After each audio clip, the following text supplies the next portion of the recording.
And you guys marvelously fought through that and got through the very tricky, weird little subspace or subplane, you could describe it, of the illusion spell there. And you made out of the other side. Dimension. Right, a pocket dimension, however you want to describe it. We don't know the exact specifics, but in any event, it was some sort of semi-real experience that you guys went through. It's about a 25 by 25,000 foot space of bullcrap. No. It was a house of leaves, is what it was. Yes, yeah, you could describe it that way. So you eventually burned that gigantic sort of wooden puppet version of Joffrey that tried to stomp on you inside the toy box version of the library. You mean we killed it and then Thrawn was able to set on fire? Right, exactly. He was able to set it on fire at the last moment, and you get that flash of light that sort of consumes your entire vision. And next thing you know, you're dropping out into the library, and you have a gigantic, comically large key with a gigantic, comically large, like 3 foot by 3 foot padlock. That's not really attached to the door. It's more like it's just sitting on the door. And so you use that key to... It's a whole lot of compensation. We know. Right. Right. So you use that key to open that gigantic lock, and they just poof into dust sort of before you. And then the door swings open, and Bludrin is, you notice that it's been not too long. You feel like, remember, you constantly felt like you weren't sure how long you were in there. But in the end, it seemed like it probably wasn't too long, because the sun is just, it's pretty dark outside, but maybe there's a little bit of sunlight. Like it's just the edge of sunset is what you're looking at outside. And Bludrin is sleeping in a corner on a ratty blanket in sort of a pile of used dishes, cups, and wooden bowls and stuff. And when you open that door, she wakes up with a start and recognizes what happened, and she's absolutely ecstatic. Of course, she rushes over rushes right past you into her library, and she's shaking out all the books. She's just, oh, thank you. This is the greatest thing anyone has done for me in a long time. This is the nicest thing. I mean, if I had lost my books, I don't know what I would do. I'm retired here and I have nothing but my books, truly. Even my son doesn't speak to me anymore. It seems nobody in the town likes me. Nobody in the town would have helped me like you have. And she's looking at her books to make sure everything is still in order. And then after she says that, she rushes over to vigorously shake each of your hands and give you a very warm hug, an old lady hug.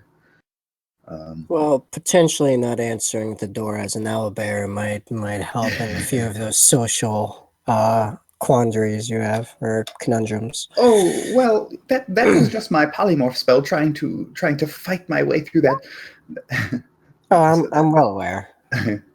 Okay, trying to fight my way through that awful Everthal's padlock spell. If I was in my younger years, of course, I'm sure I could have easily gotten through. But I must be getting a little rusty in my old age. I don't know how you did it, but at this point, I don't care to know. I'm just so happy to be back with my library again. And so she sort of wanders off, and she's looking at all her books again, and she's checking for dust that might have accumulated in the past 2 weeks while she was gone. And while she's doing that Thrawn sort of turns to you guys, and he looks kind of basically, and I'm going to be role-playing Thrawn now. I'm not going to do his voice because his voice sort of belongs to the player. But so he's... What you're saying is you cannot do his voice. That's fine. I could do my version of it, yes, but... I'm not going to do it. I'm just going to say what he says to you, and he looks sort of beaten down by this whole experience and almost a little saddened by it. Obviously, he's been coming off the alcohol for a while, but of course he drank a lot, so it's he's been basically this entire time he's been quote unquote coming down off it. But for him, that's a pretty lengthy and gradual process, and yes, probably a little. Literally and figuratively sobering for him to be coming out of this situation. And he just turns to you and he shrugs and he's like,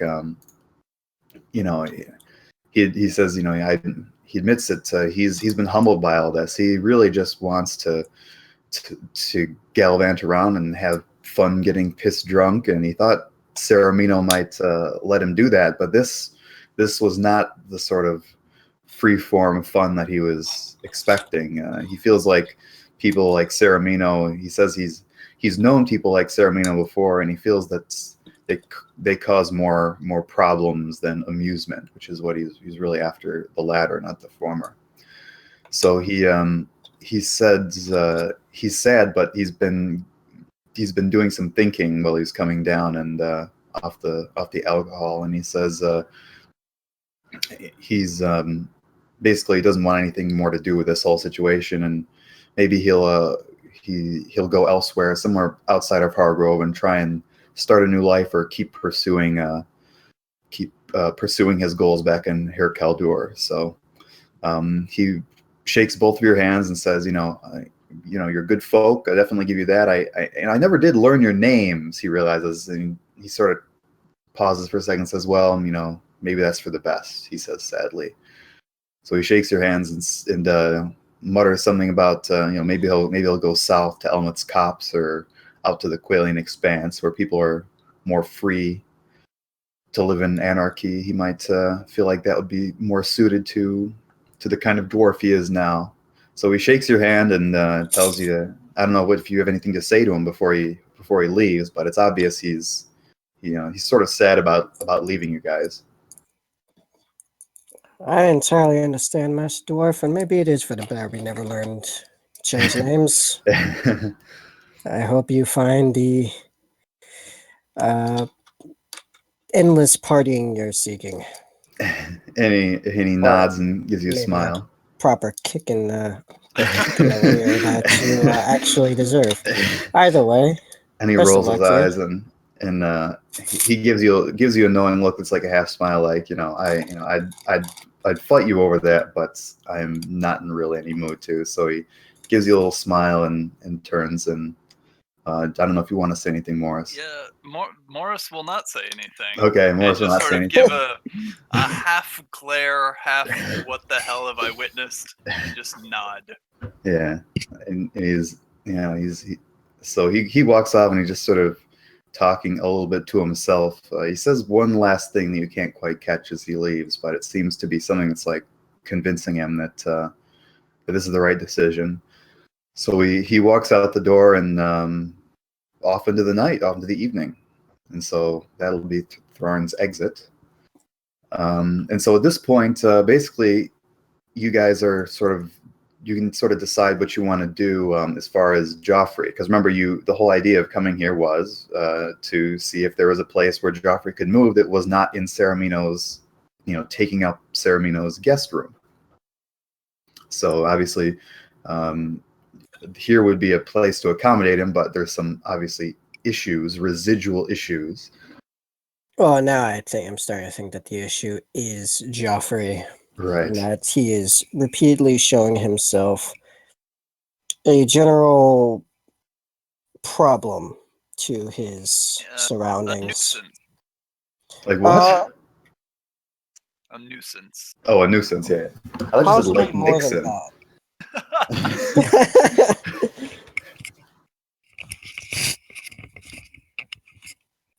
No, I think he's actually starting to show himself as blatantly hostile, and we need to find a more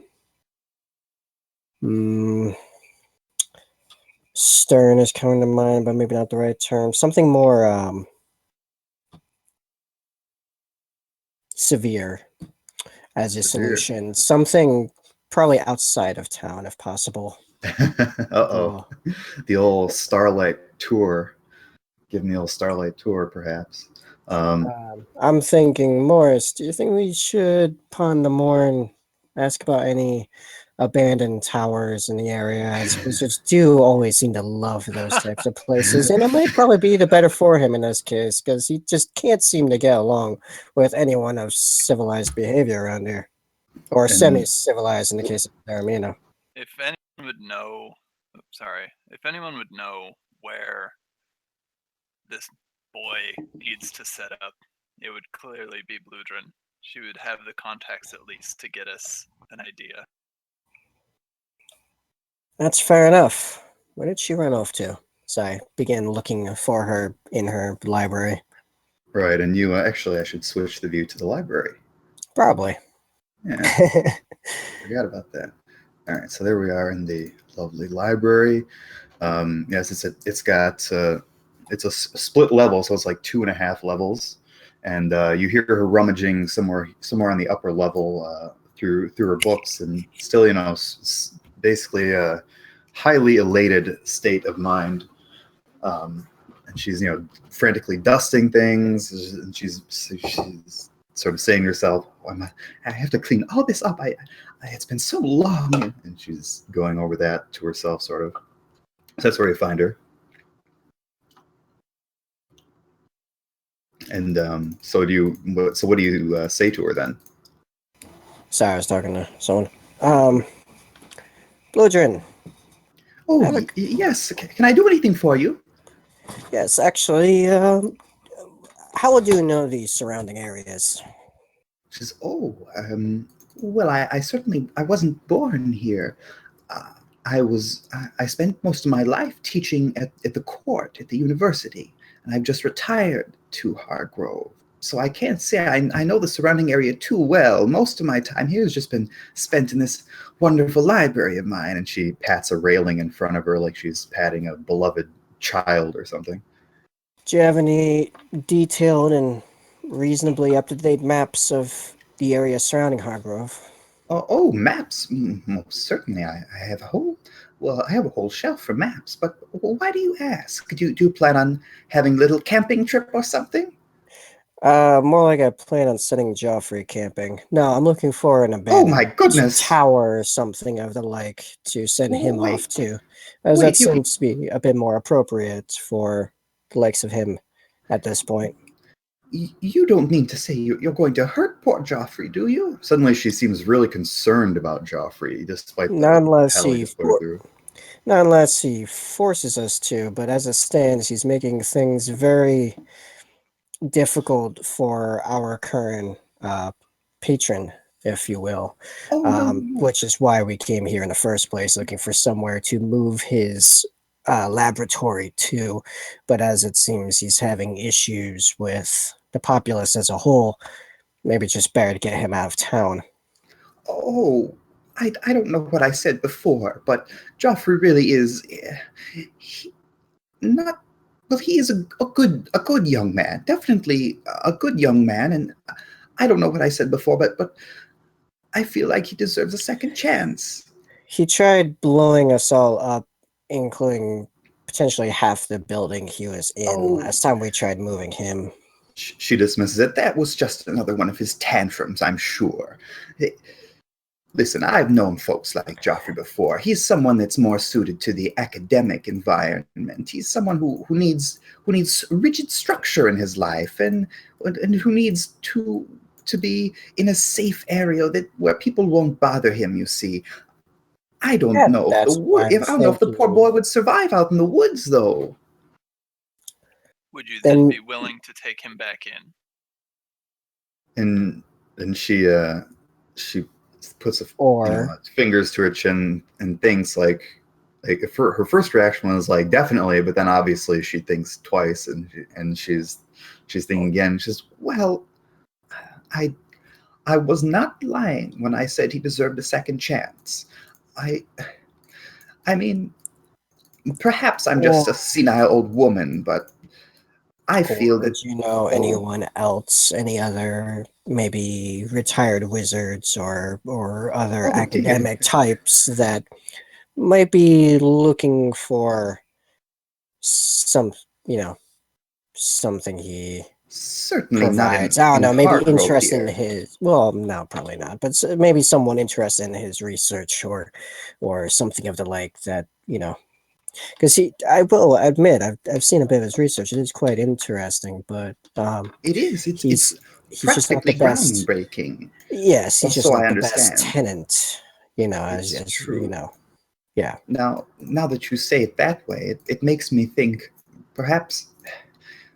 Listen, maybe, as I said, maybe I'm just a senile old woman, but take my son Gavelfar, for example. He's in town right now, but of course you wouldn't know it if you looked around the library. In fact, I'm quite sure he intends for me to not know he's here at all.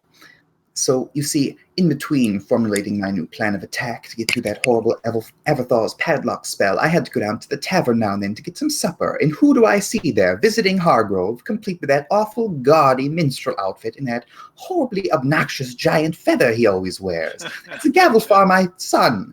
And he ducked into his room as soon as he noticed me ordering my food, and he thinks he got away with it. I'm sure he does, but my eyesight isn't as far gone as he thinks, that little cur. What I'm saying is... You have a problem with bards? Is that what you're saying? No, I have a problem.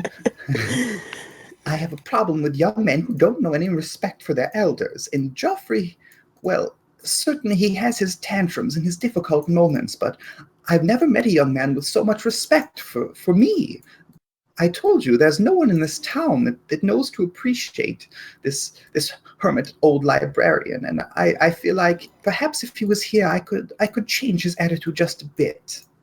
I mean, if you wish to attempt again, that's on you. We're just tasked right now to remove him from Ceramino's place. I understand. I think he does deserve a second chance. Perhaps go talk to him and see what his thoughts are. Tell him that I forgive him and that I would be willing to house him again. And perhaps we can patch things up and keep things patched this time. And he can continue his research in peace. I know just the environment he needs, that boy, and I think I could accommodate him if he'd be willing to hold up his end of the bargain. That is be a good tenant, as you said. Very well. We'll bring your offer to Joffrey, and hopefully this can be resolved simply. Okay. So, you guys will head back to Ceramino. Okay, yeah, you'll head back to Ceramino's place. Here's the town map, so you're here, and you will. And actually, I will move this to the. And didn't even have to roll a diplomacy check. Isn't that nice? I know. She was willing to do it. Just, well, sometimes diplomacy check can be just you talking and being reasonable, I feel. So I don't think that's a big deal. Okay, so yeah, you're walking in. Diplomatic.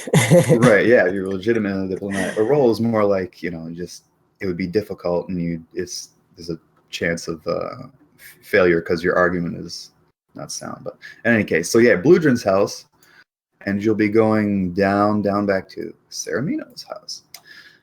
And so yeah, you guys will get to Ceramino's house, and it's completely deserted. Ceramino seems to have left the house, and of course, you can assume probably that even though it seems deserted, behind that closed door upstairs is still Joffrey. So, all right. yeah, you're gonna go up and talk to him. Yeah, I'll lead the way upstairs. All right, very good. So, how do you sort of approach him? Well, I start with, is the door open or closed? Door is closed. I'll start with knocking. Okay. And you'll hear his voice say, "Who is it?" Joffrey, it's Masson and Morris. Oh, it's you. Who, where is the dwarf? He has taken his no leave. Longer with us. Oh dear. I don't say it like that. He's not dead. He just left. You made me nervous for a moment. Here, please, come in. And he opens the door for you, actually. He didn't make you come in yourself. He opens the door for you. I give him a nod and walk in. Okay, and everything looks, interesting enough, it looks almost a little bit cleaner in here, and you can see he's actually organized some books and cleared away some trash and stuff. It looks like he's prepared to actually do something. I mean, it doesn't look like he's put a whole lot of effort into it, considering how long you've been gone, but it does seem somehow tidier, and things look to be a little bit more in order. So it's still dark as hell in here. He's got the curtains barely open, and he doesn't even have a candle going. So you're just getting a little bit of the waning sunlight from the evening getting through the curtains. And he sort of doesn't quite want to look at you. So he's looking away slightly, and he says, So, did you find a place where I might stay? Possibly, but firstly, have you noticed anything strange of late? Anything strange? In what way? I'm walking into the room and looking about as I talk. Oh, just I don't know if you've m- perhaps noticed something on the arcane level connected to yourself. Connected to me? Um, I cannot say that I have. I've been busy tidying, you see, and I have not had much time for my research. One of the reasons I was reluctant to move out in the first place, but I am making an Yes. effort. Did you find a place for me? Um, I'm sure you remember the name Bludgerin. And his gaze snaps right to, and he says, "Oh no, I would not talk to Bludrin. I feel like she may not be so accommodating." She Actually, already agreed to let you come back. He's especially confused. after we dispelled your little parting gift as of Oh this last few yes, hours. that was she. Yes, One moment, was she unable to dispel it herself? she's been currently trying to, well, not currently, She's but been of the living in last, her foyer for the past 2 weeks. And yeah. he seems horrified. Oh my goodness! I thought that she would be able to defeat it quite easily. It was an Everthal's padlock that I took from a scroll. Did she? Is she all right? She seemed perfectly fine. She mostly relied on polymorph spells. However, she's not the fighter she once used to be, but we handled I that. my goodness. I hope she does understand that I did not mean her any harm. I was just upset everywhere I've been. You understand? I've been removed. You see, and I felt I had to respond.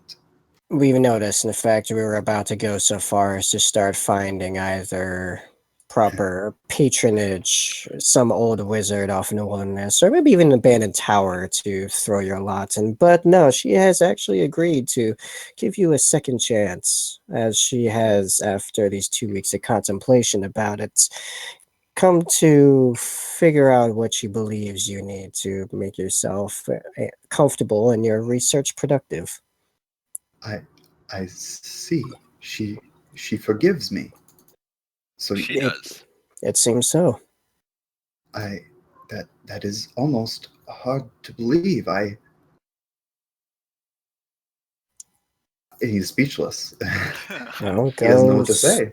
go speak to her Yes, yourself. you're yes, more than welcome to speak with her I, yourself. I most certainly will.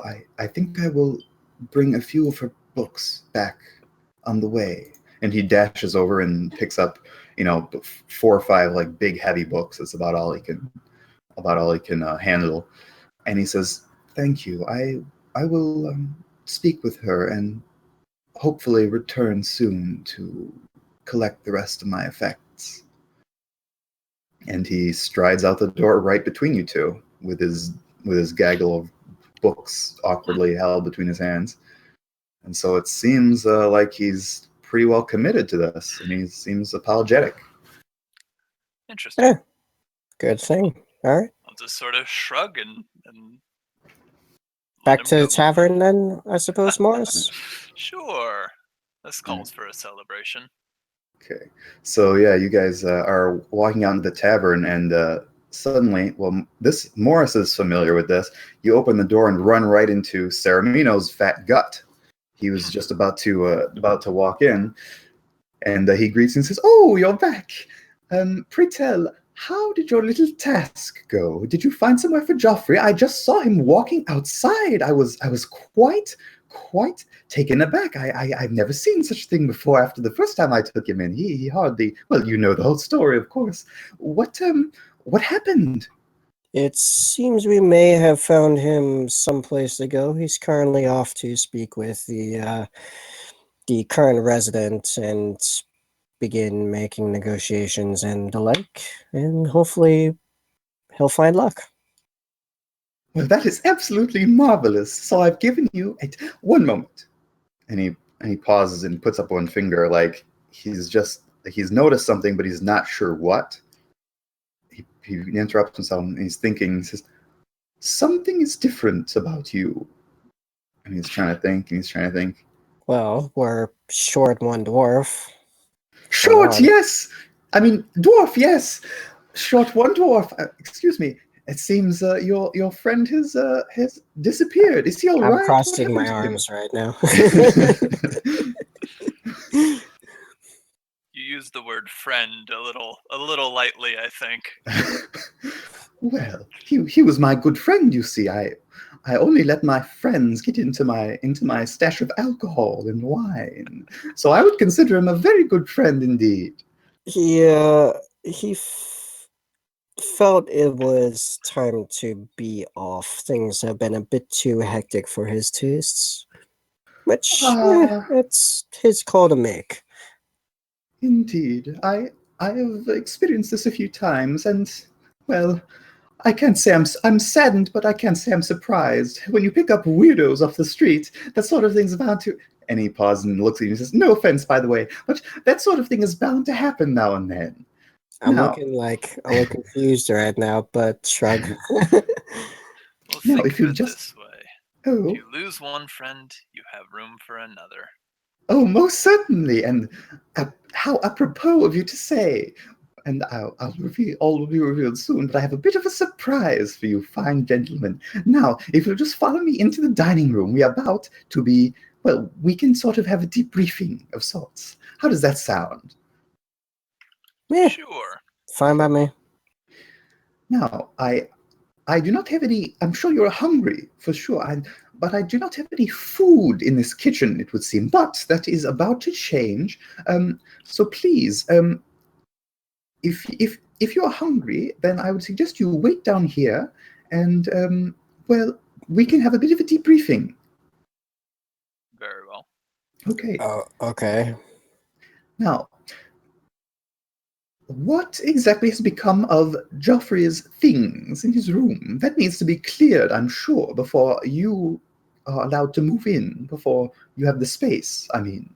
Well, as soon as he comes to an agreement with his new landlord, as it were, he is supposed to be on his way back to pick those up. Oh, that's marvelous. So Well, then I'd he'll say have all give it his a things. couple hours and he'll be gone. Oh, yes. I have heard that before, but I will trust in you this time and assume that will actually come to fruition. It's better to assume the best than the worst, I am sure. Well, if it comes to the third strike with him, I will literally throw him on the streets by his collar.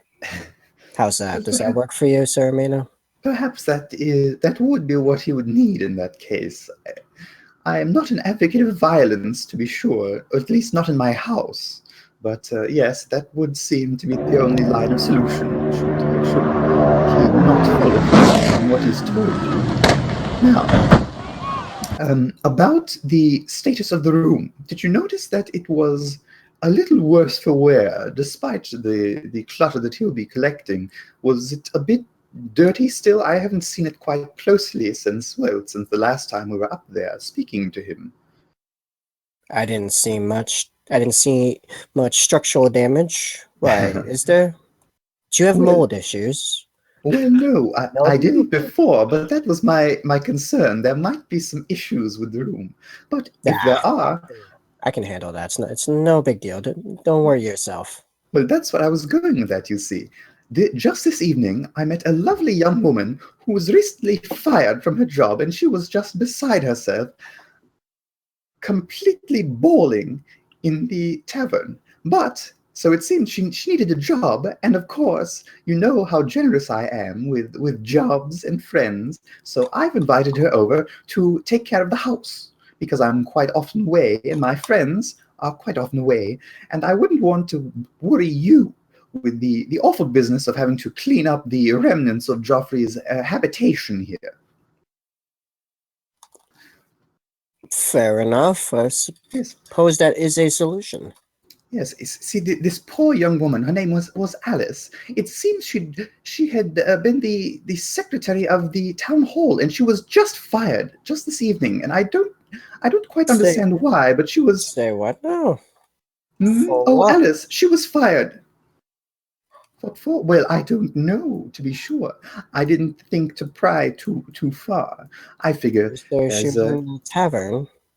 oh yes, she didn't. I I will be noticed she. right back. And I actually just walk out as he's talking. Okay, so he's oh wait, but the food soon. Oh dear. I just head straight for the tavern. Okay, he says, well, I guess he wasn't hungry. He says to Morris, Huh? and Morris is just sitting. I guess he wasn't hungry. And he shrugs And his he shoulders. just sort of shrugs, like, And guess Saramina not. looks at Morris's old, hardened face, and he just stares at you with this big smile on your face, and you sit there in silence. Just silently judging him. Right, and he's just looking at you. His face is frozen in a smile. He's like waiting for you to say something. Just a big smile. So, how's it going? Yes, well, I'm going to go after him. Please don't. Well, feel free to do as you like. I think you deserve that much. And as he dashes out, he calls behind me. Feel free to root through the drawers, look in the cellar, whatever you like. Just amuse yourself. And he dashes out the door to catch up with Masson. All right. And yeah, and so yeah, you'll be just there. You can do whatever you want in the time. I don't know. I'll be getting food. Okay. Well, there's no food in the house. Remember, he said there was that's food right. coming. There was food coming. Almost like he'd ordered a pizza or something, but we know that can't be the case. Well, I will wait for it to arrive. Okay. So he dashes up, and of course he can't exactly. I mean, I assume Masson is like walking at like a striding pace, perhaps. Yeah, Yeah. I'm walking with a mission. Okay, and he's trying to catch up with you, but he's not exactly in the proper shape to do so. So he's running out of breath kind of quickly. Right, he's calling. Oh, hello, sir, Masson, my friend. Hello, my good friend. Please, where are you off to? You would be contemplating leaving, like your dwarf friend, would you? Not necessarily. I just have some unfinished business to see to. I will be back momentarily. Oh, but where, my friend? The tavern. Where else does business happen in this town? Oh, how apropos! He uses that word again. How apropos! See, the food is coming from the tavern. In fact, That's totally fine. whole... That is okay. Don't worry about it. Oh, okay. I'll be with you soon enough. Well, if you see the food coming from the tavern, just wave and follow them back or something. I think I will. I need to take a bit of a breather. I think I'll go and sit down. You'd best do that. Okay, so Rest in peace, Sarah. Right. Okay. Second kill of the game via asphyxiation indirectly. By a heart attack. Okay, so was there extra cheese on that pizza? Right. So you'll be heading to the tavern, and yeah, you'll get to the tavern. And what do you want to do there? I'm gonna look for Alice. Okay. Well, you see over waiting at the bar a trio of people, including someone that you think you recognize. She has sort of this plain clothing on, but you recognize the long braid she has in her hair as the lady you talked to at the town hall earlier. And she's with an interesting group of characters, and these group of characters will be. She's standing at the bar with. I'll let you guys. You guys don't have to say anything, but this will be Rain and Renako's characters, right? That'd be correct. Yes. So you'll be standing at the bar. At this point, Saramino had just sent you guys off to pick up that pot roast and accoutrements as he called them, accoutrements, to pick that up at the bar. And Alice is Someone's standing been next to reading you, the dictionary. sort of holding her shoulders, and she doesn't seem to be, certainly isn't crying anymore, but she's sort of like sleepwalking through this whole scenario. And I don't know if you guys are talking to her or just sort of engrossed in the bar, or what are you guys doing when Masson comes up into the bar, into the tavern? I'd just be staring off into space waiting for the food to arrive. Okay. I've got a new drink. Okay. Oh, good. So the interesting thing you see, Masson, is there's one person just humanoid, looks normal. You see the ears. You think he's probably half elf, and but then standing on the bar stool is if that's something Ophelia would do. I don't know. Yeah, probably. Yeah, probably. So standing on the bar stool, not sitting on it, but because she's only like 2.5 feet tall, is this mouse folk that you've actually. What would Masson know about the mouse folk? The mouse folk, I'll tell you. Well, actually, yeah. I'll give you basic background information. Whoop, I'm going to change the view here on us. And the mouse folk are mainly concentrated in a little, sort of like a village, but it's sort of like a collective, not really a direct village, but it's sort of like these, disparate households of mouse folk that live up here. Yeah, Mouse Folk Confederacy. No, it's just a little tiny collective of sort of houses, and people tend to build their houses next to each other. So it certainly isn't like a central village, but it's sort of up at the edge of the woods, sort of very north of by the woods right here, as we can see. Do they have a tendency as wanderers? Like, so is it not terribly uncommon to see one as a wandering type?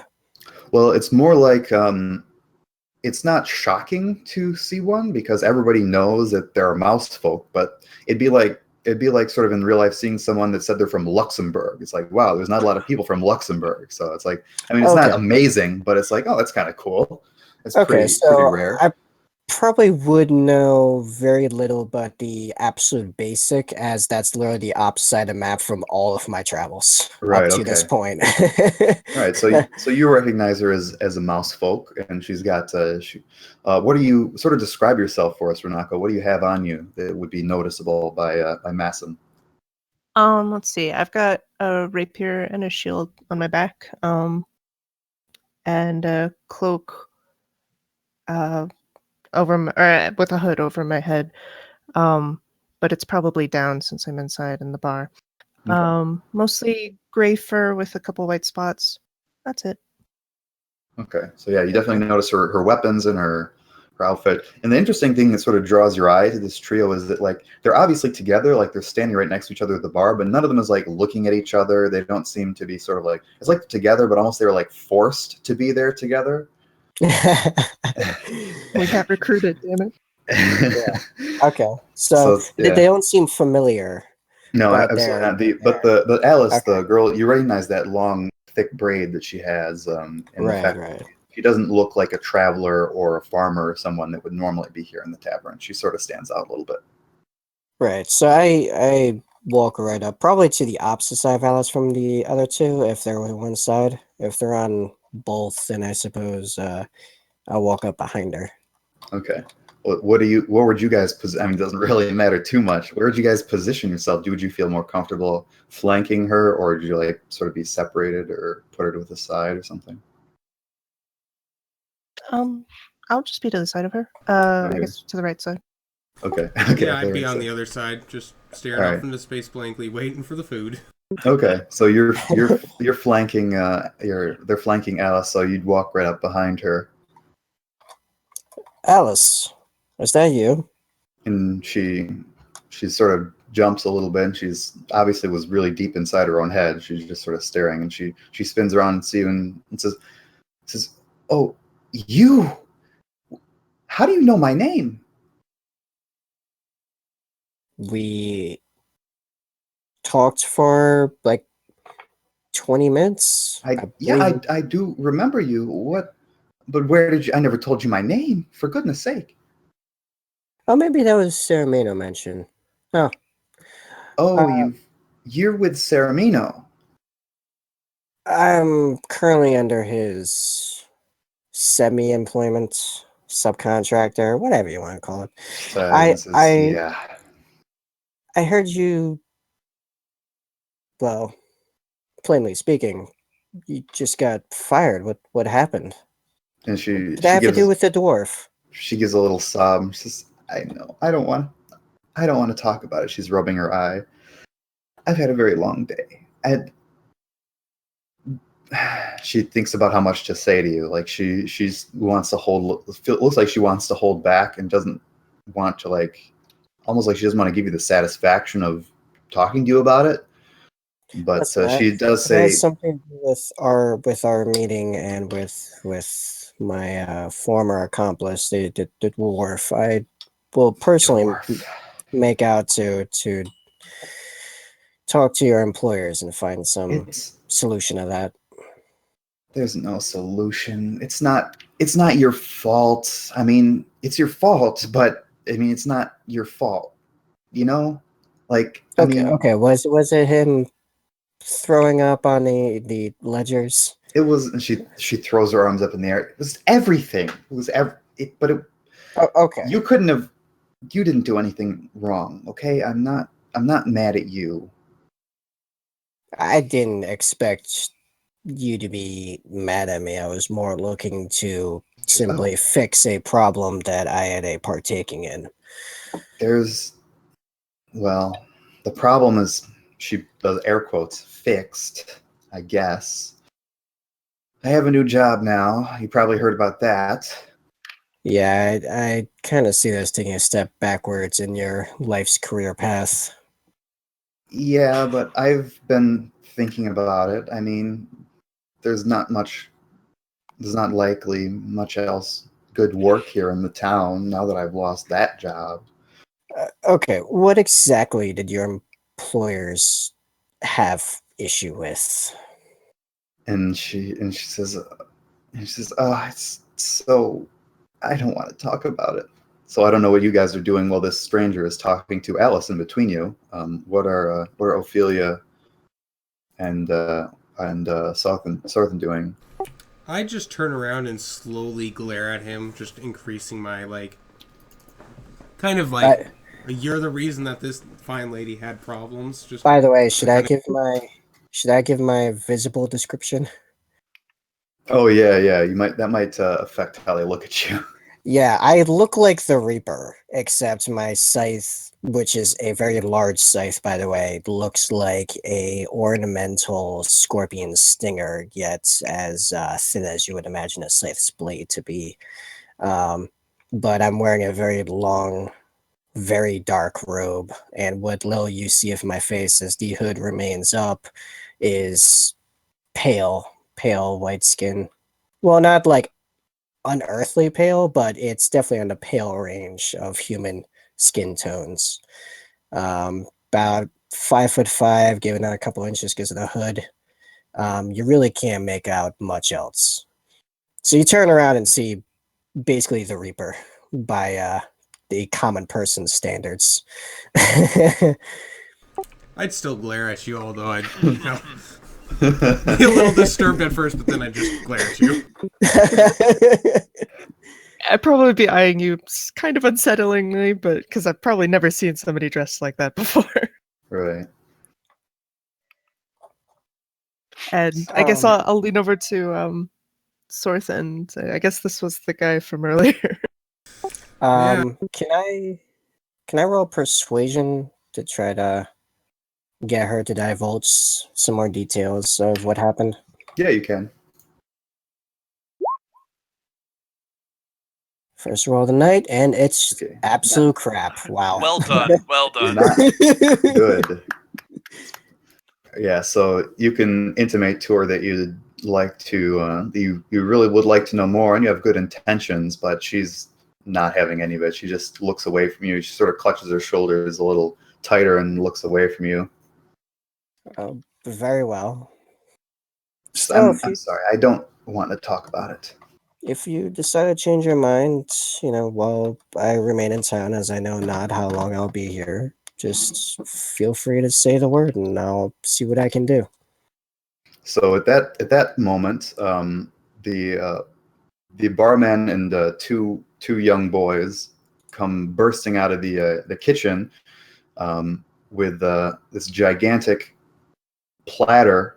There's a huge pot roast on it, and then there's these large metal pans that are full of fruits and vegetables that have been cooked, cooked vegetables, and it's got immediately the smell of it is overwhelmingly delicious and meaty and savory, and it gets over to your nostrils pretty instantly from when they come out.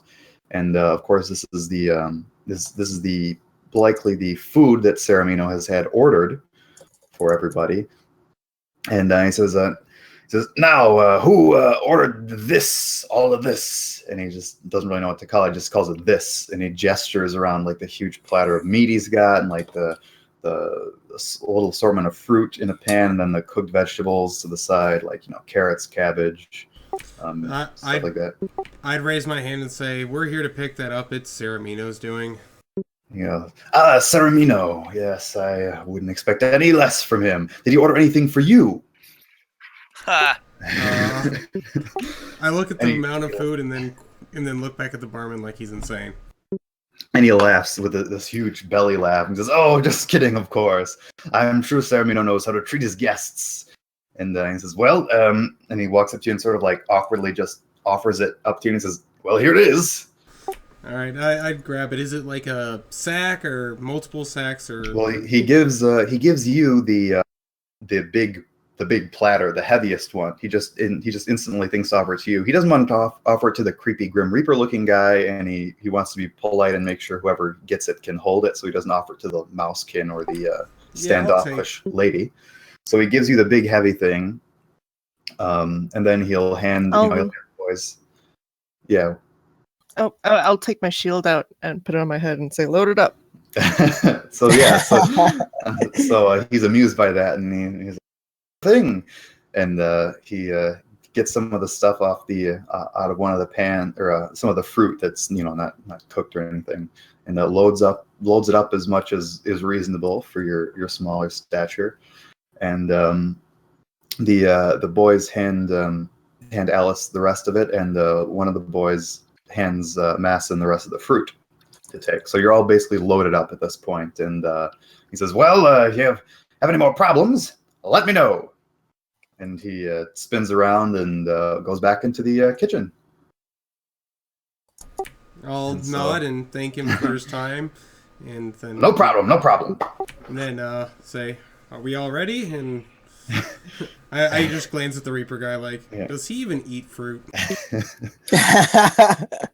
As people started to actually look at you a little weird in the bar, you've sort of become almost not quite the center of attention, but maybe a quarter of the eyes in the bar are actually on you right now. You're this group that's gotten a bunch of food suddenly. I just start leading the way out. I'm like, all right, this way it is. As I take you two are newcomers around here, you know how to get back to his place. We've been there before, but only the one time. So whatever help you can provide, that would be best. I know a shortcut. Oh God. I lead them more or less along the same grassy route that a keen tracker might notice is filled with dwarf footprints in a very strange, staggered, falling over pattern. Oh yeah. So yeah, you'll be walking through the streets, and at this point, it's pretty much dark. It's you got that sort of nighttime smell of the outside. You hear maybe some bugs zipping around, and everyone's sort of filtered out of the streets, and it's nice and cool. And you actually see a guy with a little cart going around lighting lamps, some oil lamps all along the route. So all along this route, he's walking. So you pass him as you walk by. That's basically lamp lighting time in the town. So yeah, you'll get back to Saramino's house. Meanwhile, this was all. Saramino is doing the same thing as before. He's just sort of sitting across from you, expecting you to make some conversation, Morris. I'm just gonna sort of lean back in a chair and take a nap. Okay, he does not give in. Like, he doesn't try to occupy himself with something else. He's just still sitting, hands clasped, chin resting on them, and just sort of looking at you expectantly. Like, this is he wouldn't have anything more interesting to do. This is his interesting thing to do, is sit here. This is his interesting thing. Right, exactly. I'm just going to sort of lean back, feet out, hood over the eyes a little bit, and just sort of close my eyes and let him awkwardly stare at me. Okay, and suddenly you hear it's been a long day. Right, it has been a long day. So speaking of a long day, suddenly you hear a loud knock at the door, banging, dang, dang, dang, dang, dang. And so Ceramino suddenly hops up, and that might wake you up, or you might just be too tired to even care. But there's that loud bang on the door, and Ceramino says, "Oh, the food is here!" And he rushes to the door and flings it open.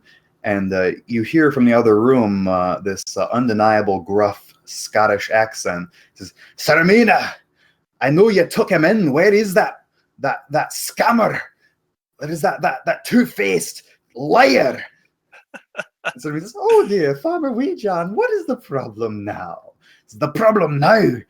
It seems I have a problem with you and your degenerates. Every single week you take someone new into your fold, and they scam me or try to ruin me farm or something." He says, that I saw you take him in. That man, I paid him 10 copper. I meant to pay him 10 copper. I paid him 10 silver. He didn't say a word. He's trying to scam me out of my hard-earned money. Oh, there's no boar worth 10 silver. You know that too well. And Ceramino's just, oh dear. Well, why don't you come in and we're about to have dinner. "I don't want your food, Ceramino. I want your money." And Ceramino goes, "Oh, well, all my money is I have a certain level of liquidity. Do you understand liquidity?" And you can imagine him probably saying that very condescendingly to the farmer. "Liquidity?" He says, "I know what liquidity means." He says, "Oh," and he says, "Well, I don't, but it doesn't matter. Listen, if you don't pay up the difference of that scammer, that thief, I swear I'm going to talk to the guard about you. And I know there have been complaints already to the guard. So that's not going to be very good for you or your court business, will it?" And he says that with obviously a lot of derision. Apparently he doesn't appreciate cork merchant as a valid career. I assume I'm able to hear this. Oh yeah, you hear this whole thing. He's All quite right. loud. I'm gonna just walk over to him. And he puts his head on his straw hat like he's trying to steady himself, and he points right at you. "There he is. Listen, you better give me back that 9 silver. Don't think you can just keep it and get away with it." Okay. Reach into my And he's pouch, taken give aback. him the 9 He's like, silver, and just give it back. He's like, "Oh, well, thank you kindly. If I have any more boars to hunt, I'll give you a call then, will I?" And he takes the silver and struts off into the night. He's obviously very satisfied. He just had a job well done. He used his expert negotiating skills to get his money back. So Farmer Weejohn is he's feeling great right now. So he struts off into the night, and just past him, so the pot roast patrol, we'll call them, is coming back from a tavern at this point, and he struts past the gruff Farmer Weejohn, who gives them a sort of a tip of the hat as he walks by and says, "Evening, gentlemen." And he doesn't really notice that they're not all gentlemen, or that they're not all, one of them is a mouse folk. He doesn't really care. He just says that. So yeah, you two are back at Ceramino's place now, and Ceramino is ecstatic, and he welcomes you back into the house. And I guess everyone would probably at this point head down to the dinner table and start setting up the meal, right? It sounds good to me. Mm-hmm. I'll give Right. Ceramino a pat on the back as we're going back in. Said, "It wasn't worth the trouble." He says, "Oh, I would have fought for you, my friend." And he just gives a laugh. And he says, 9 silver, my goodness. And he just chuckles to himself. And so he sits down, and so everyone's sort of just out of, at the very least, out of pure inertia, setting up this meal, this fabled meal that Ceramino has been promising everybody. And everyone seems probably pretty tired. Alice is definitely completely wiped out, but she seems to be ready to at least grab some food, so she's happy about that.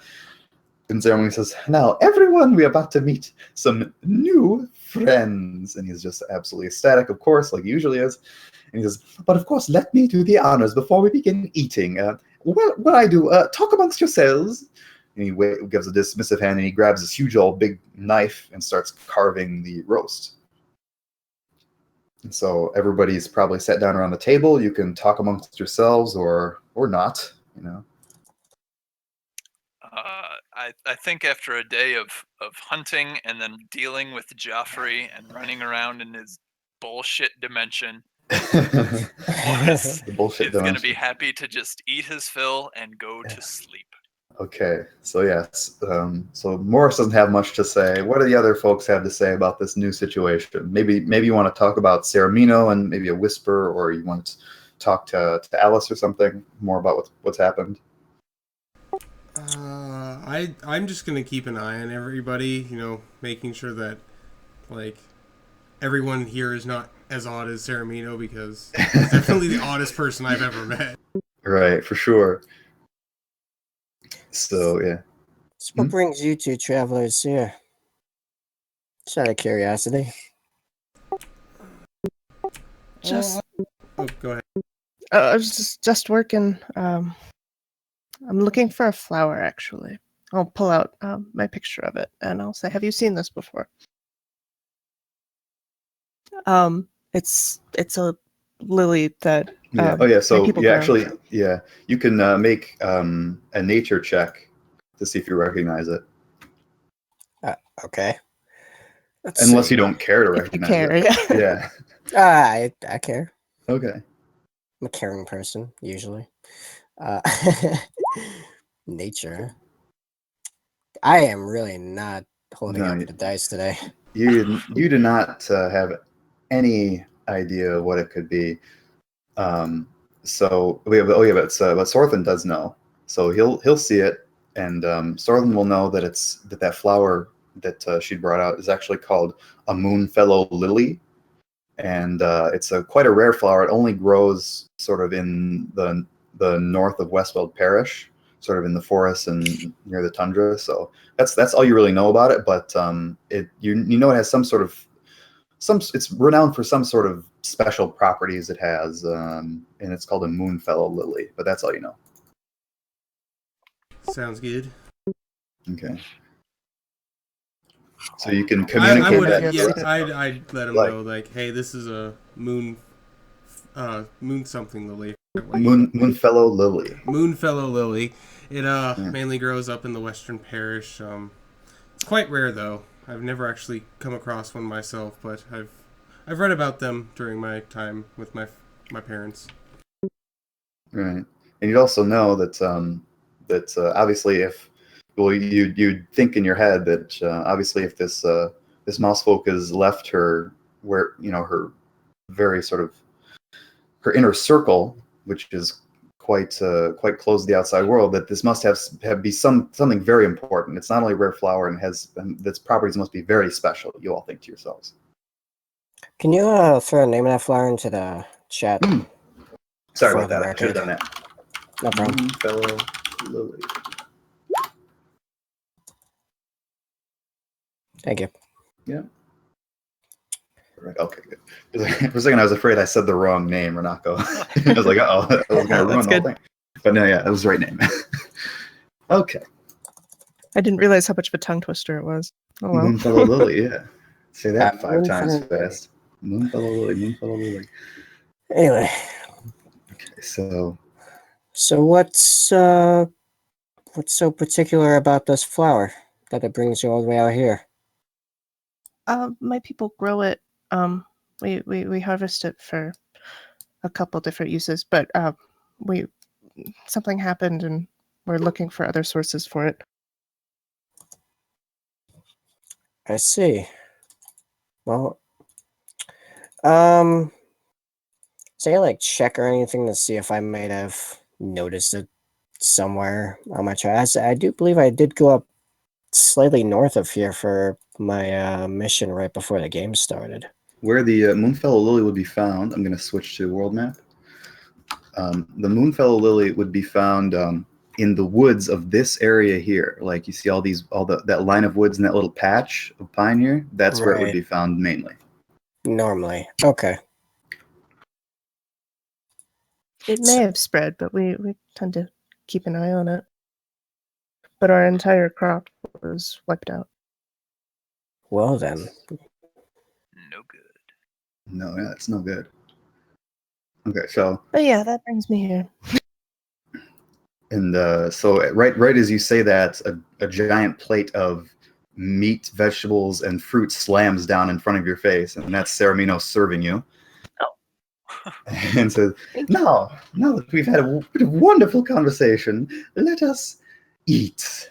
And he says that it's almost his favorite word, probably his second favorite word after friends. And he's serving up some pot roast, and he makes sure to give everyone very, very generous portions from that, because it's a huge roast and it's got a lot of fixins on it, So I wonder where on his list of words is the word cork. that'd probably be number 3, actually. He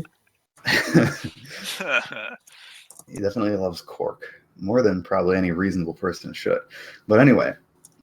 He says, so he serves all your food, and he serves himself a big portion, not noticeably bigger than yours, so he seems pretty egalitarian in that way. So he just digs in and starts eating, and then gestures for you all to do the same. So yeah, you guys will probably be pretty hungry at this point, pretty tired. So Alice sort of picks at her food a little bit. She definitely eats, but she eats a couple bites, and then she sort of resorts to moving stuff around with her fork and that kind of thing. Is it still quite hot, or is it cooled down since the walk from the tavern? Oh, it's still quite hot. Yeah, it's still nice and warm. Not like fresh out of the oven, but it's plenty warm. Okay. It doesn't seem to stop me from digging in wholeheartedly. Yeah. By digging in, I mean I am face deep in this. And right before that, I actually pushed my hood down, and you see a distinctly human face. Actually, is there a way of popping the image I got on my character sheet up in the main page? I think so. I can show to players, yes. Does everyone see I guess that? just pulling that up. It popped up for me. Okay. Yeah, did everybody see that? Yeah. Okay. Okay, that's what I look like.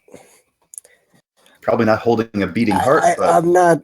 That heart's not beating anymore. yeah. Oh yeah. Okay, yeah, well. I think it'd be creepier if it's a still beating heart. Still beating. I know. Good word. No, that heart should not be beating in that particular context. Okay. But that's what I look like. All right, very good. So everybody sees that.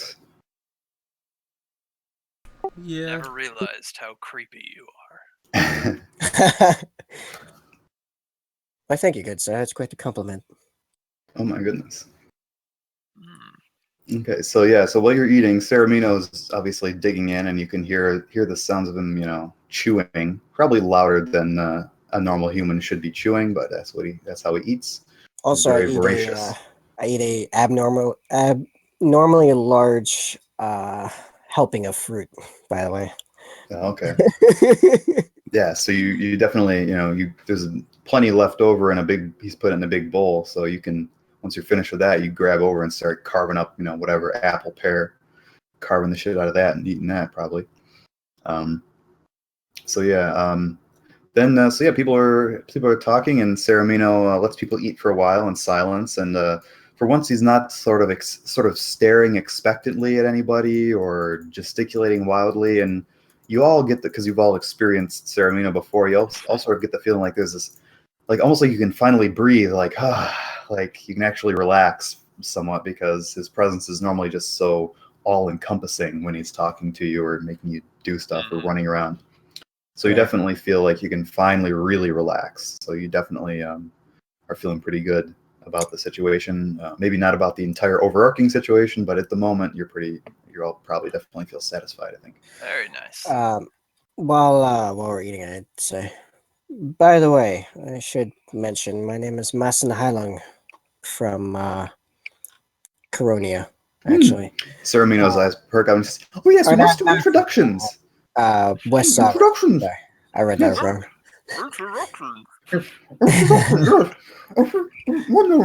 I actually swallow before I speak, by the way. Yeah, Ceramino doesn't.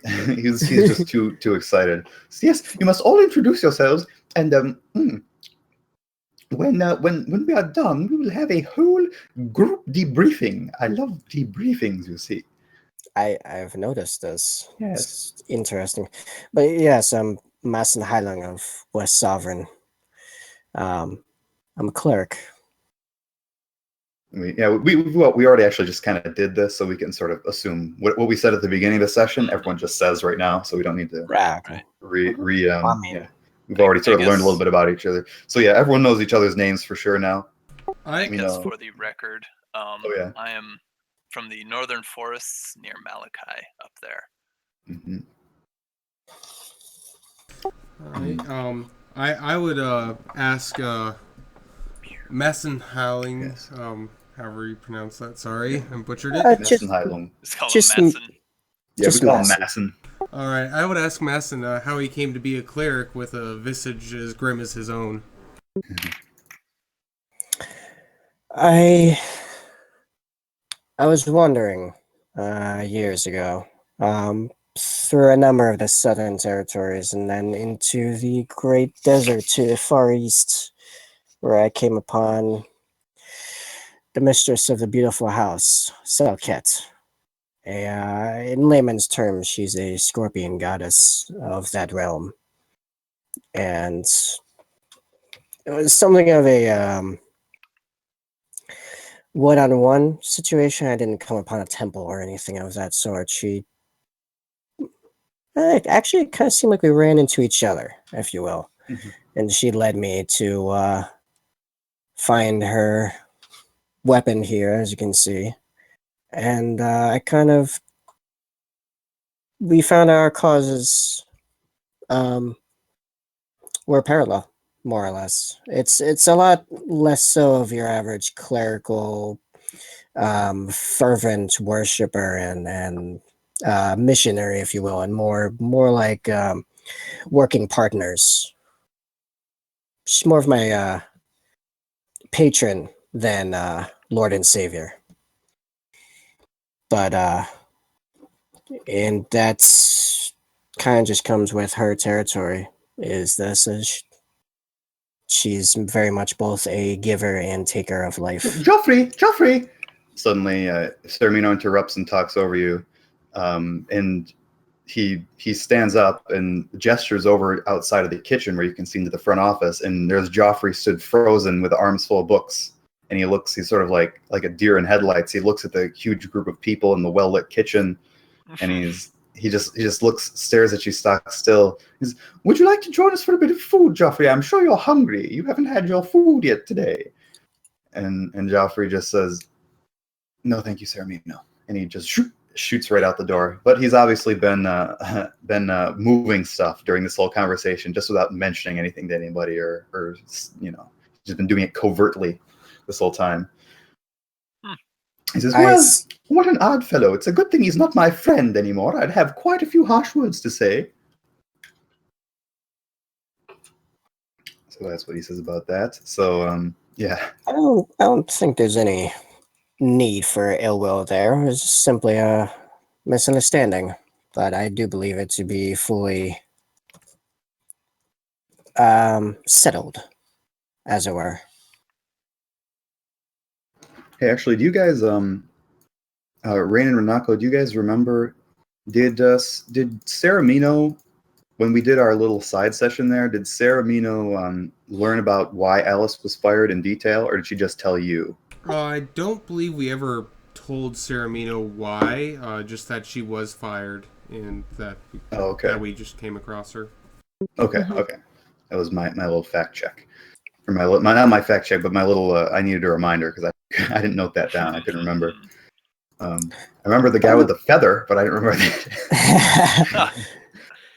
that. By the way, what does Sorthan look like? Because I don't think we went over that. You can describe yourself. I'm here, let me pull up my background. I'm 5.5 feet tall, dirty blonde hair, slender build, typical for a half elf. I'm wearing worn and patched travel clothes, but they are really clean. Like, they're probably the cleanest old pair of clothes that you've ever seen. Okay. Interesting. Other than that, I have a backpack somewhere on the ground next to me, along with a staff and crossbow. Oh, with that, we should probably mention Morris and I look awful clothes-wise. They are. I know mine are slightly torn in places and simply covered in dirt and old blood. I'd ask you, hey, do you want that clean? Possibly. Probably shouldn't I? I really haven't thought about it. I cast prestidigitation on him to unsoil his clothes. Oh, Very kind of you. Thank you kindly. That's quite nice. Yeah, it's quite handy. Never have to do laundry. Wow. All right. Well, now I look like a prim and proper terrifier of children. Okay.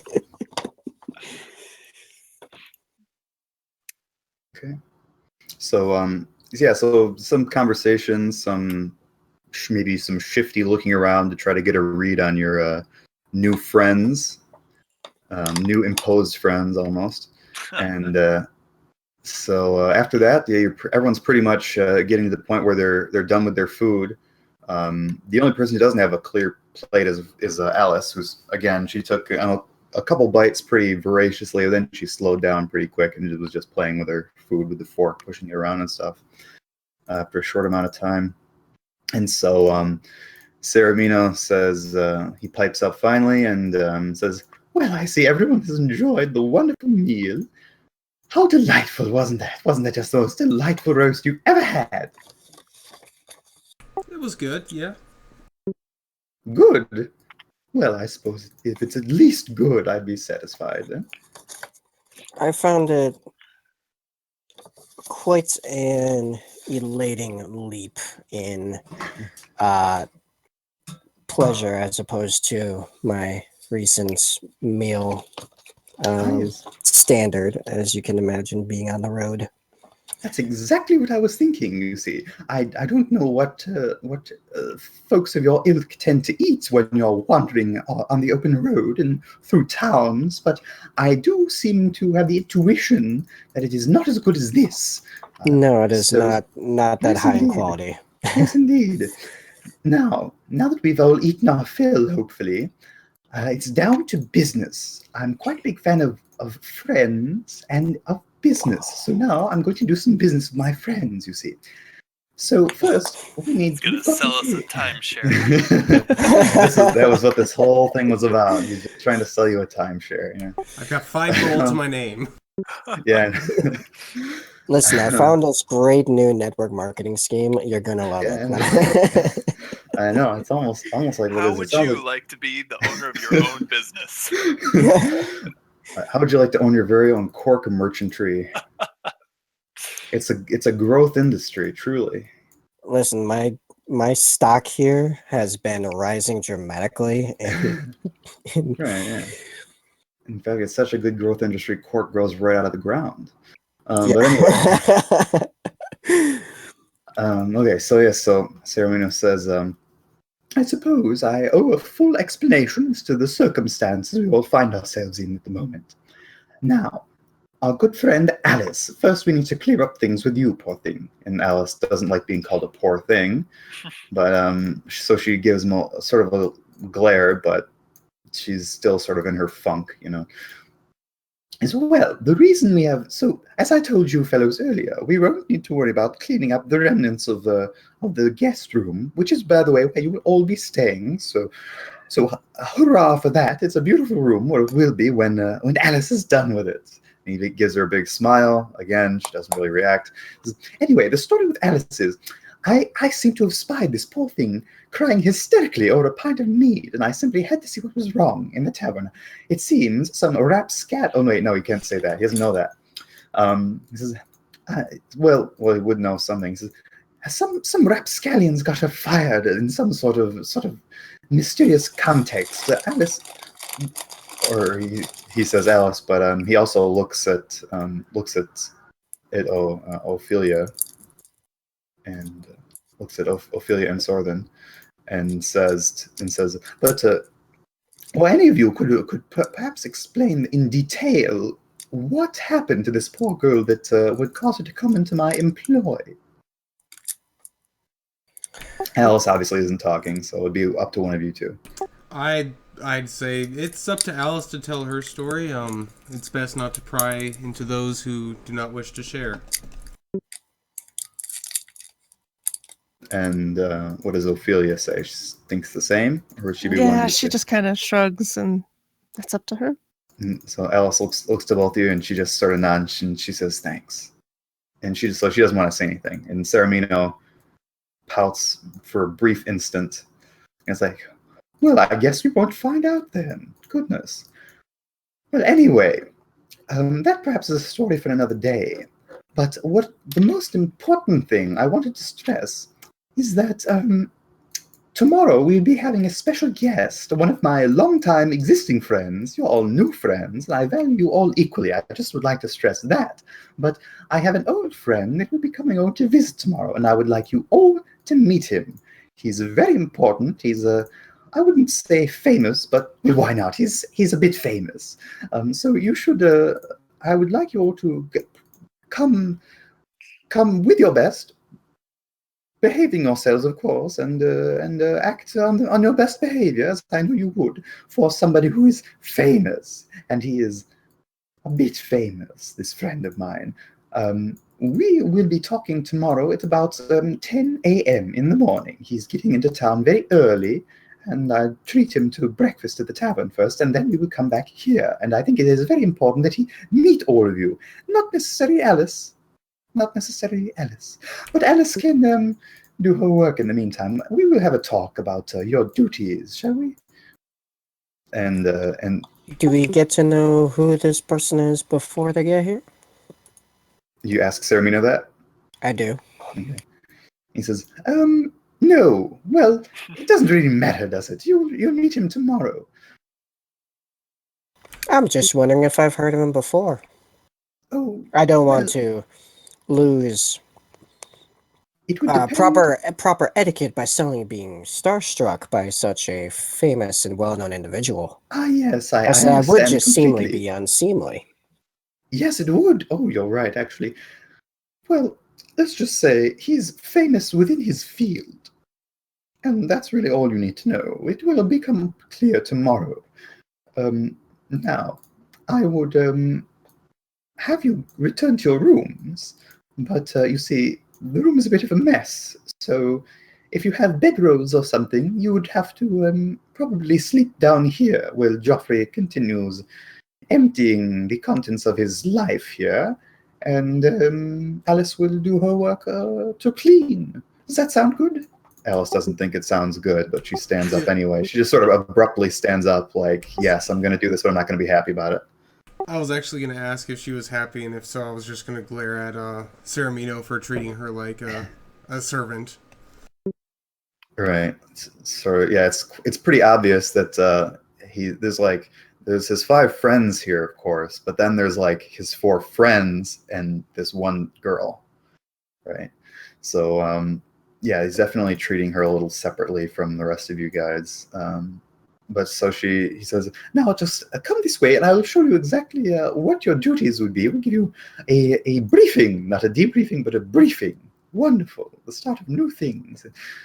And so he shuffles her upstairs for a little bit. And Joffrey would come through the door at some point. So they're upstairs just having a conversation, and you guys already talked, so I'd say you don't have to sort of role play any more conversation while he's up there. But he'll be up there talking to her for a little bit, and Joffrey will come home, and they'll meet, and they'll have a talk between the 3 of them out in his office at the foot of the stairs.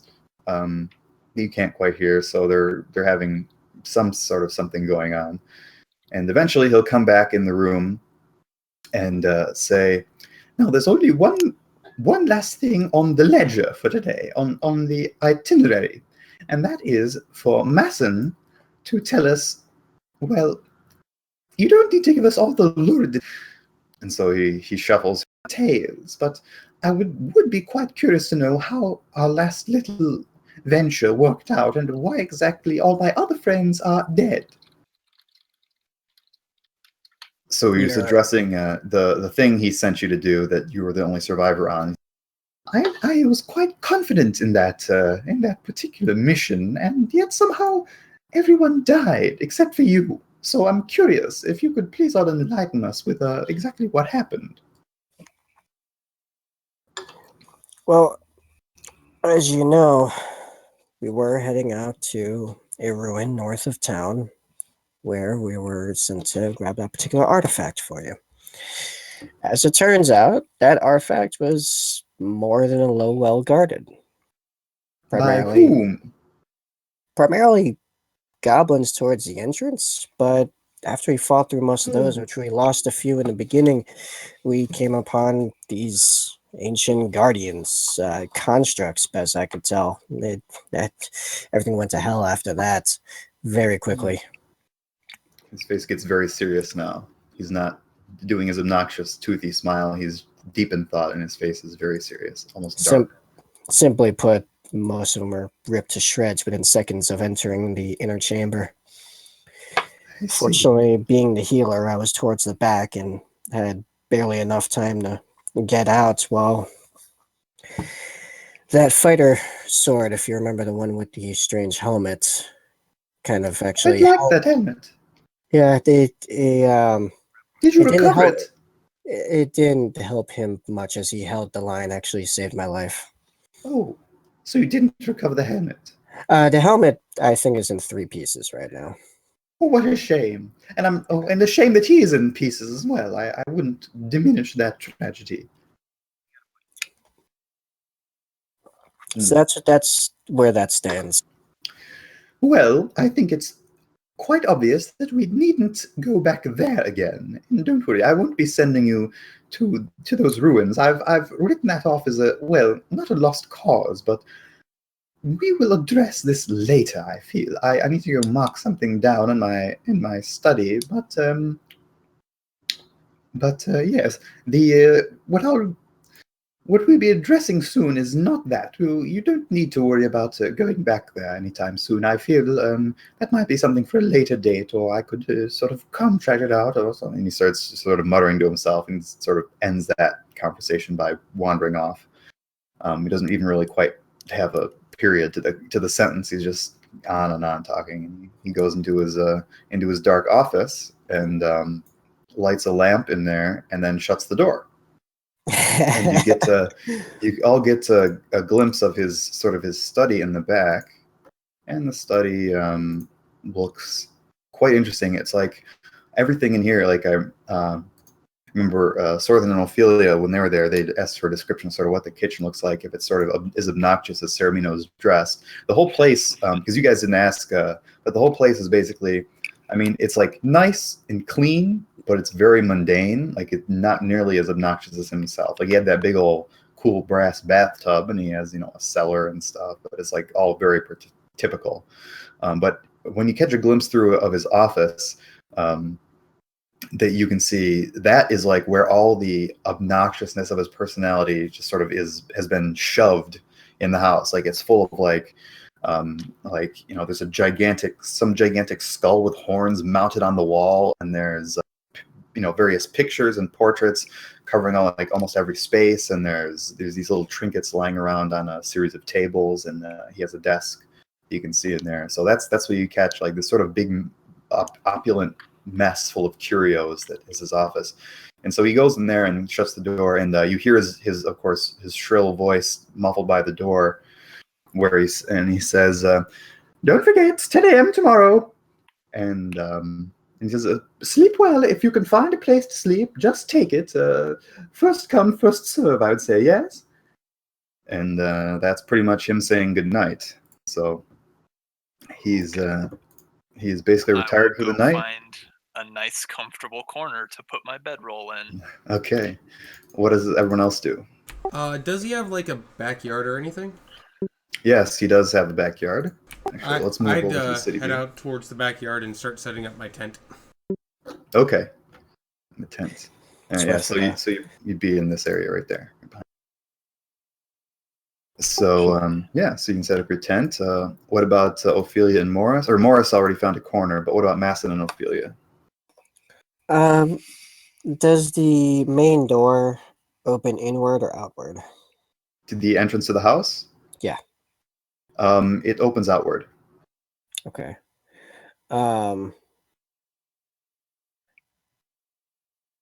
I suppose I would. Let's see. Morris got a corner. There is, if you're interested in the door, there is a lock on the door. Ceramino hasn't locked it. Okay, wait. He did or did not lock it? He didn't lock it. Like, he didn't do anything. He just went into his study, said goodnight basically through the door, and then.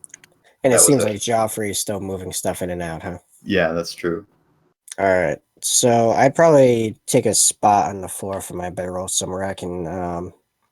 I could easily enough keep an eye on the door, but I'm not immediately noticeable, whether using furniture or angles in the adjoining rooms to create that effect. A defensive location, basically. Okay. I will find the comfiest looking chair. Okay, cool. You just fit inside the chair. Yeah, actually, the comfiest looking chair is actually Ceramino's at the kitchen table, which is a very large, pretty large chair. But also, if you get up on there, you feel it's like a little warm. I was like, oh, maybe that feels good, or maybe you realize what the connection is. Is there anything else like I don't know? I guess like a sitting area sort of thing. If there's any sitting area, it's going to be in his office probably. There's like a front like storefront area which doesn't really have anything to buy. It's just like a counter and some boxes, and then right by that is the kitchen, and then his office, and then up the stairs is a bed, or there's a bathroom as well on the bottom floor, which just has a bathtub and a bucket, and then upstairs there's the guest room, which I'll just pick a corner of the kitchen then. Okay. So everyone's going to be laid out to sleep. And what about you, Mass? Or yeah, you already told us. Sorry. So we know exactly how everybody's sleeping now. I guess it wasn't too important. Important to establish our personalities, perhaps. It could be important. It could. Oh yes, you're right. It could be important. Important. Maybe I asked for a reason. So everyone is sleeping nice, and you sleep through the night, and you actually have a very. I'm almost tempted to ask about if anyone else cared to take watches, but then I figure, we're in town. I suppose I'll let it lay for now. Yeah. I mean, if there's anyone in town that's going to be attracting some weirdo that comes to his house at night, it's probably Ceramino, to be honest. But yeah. So yeah, you actually do pass through the night, and it's completely uneventful, and you sleep pretty well for being for those that are on the hard floor with a bedroll. You sleep decently well. I've had worse. Sarden sleeps well outside, and don't notice anything. The people who are inside are woken up by some very heavy footfalls on the stairs, and Ceramino talking to what sounds like a female voice, which you'd assume is Alice. So he's talking to her just briefly, sort of in a whisper, but it's Ceramino's voice, so it's a little above a whisper. And he's just sort of they seem to be having just a conversation, something about pay, and he's saying, oh yes. He's quite agreement. He seems to agree with just everything she says. He's like, oh yes, definitely, for sure. So they have that conversation, and it's the sun is rising around, and everyone will probably wake up, and it's a nice new morning. And who was in the kitchen? Is there anyone in the kitchen? Yeah, I was. You're in the kitchen. All right, so you'll definitely be woken up for sure when Alice and Ceramino come traipsing in with a gigantic plate of sausages, a giant platter of sausages, and slam it down on the kitchen table. And so yeah, boom, and Ceramino yells intending to have the whole household here, and says, "Rise and shine, everybody! It is 8 a.m. sharp. It is time for breakfast." So he calls everyone to breakfast. I take my paws and try to cover up my ears because it's way too loud this early in the morning for me. I drag myself in, more or less using my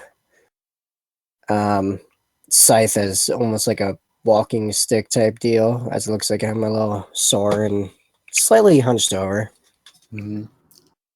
And does Sorthen hear that from outside? Is he joining everybody? I hear it, and I just turn over and put my pillow over my head and keep sleeping. Okay, good. Morris smells it before he hears it, and is up and ready. Oh, good. Nothing like sausage in the morning.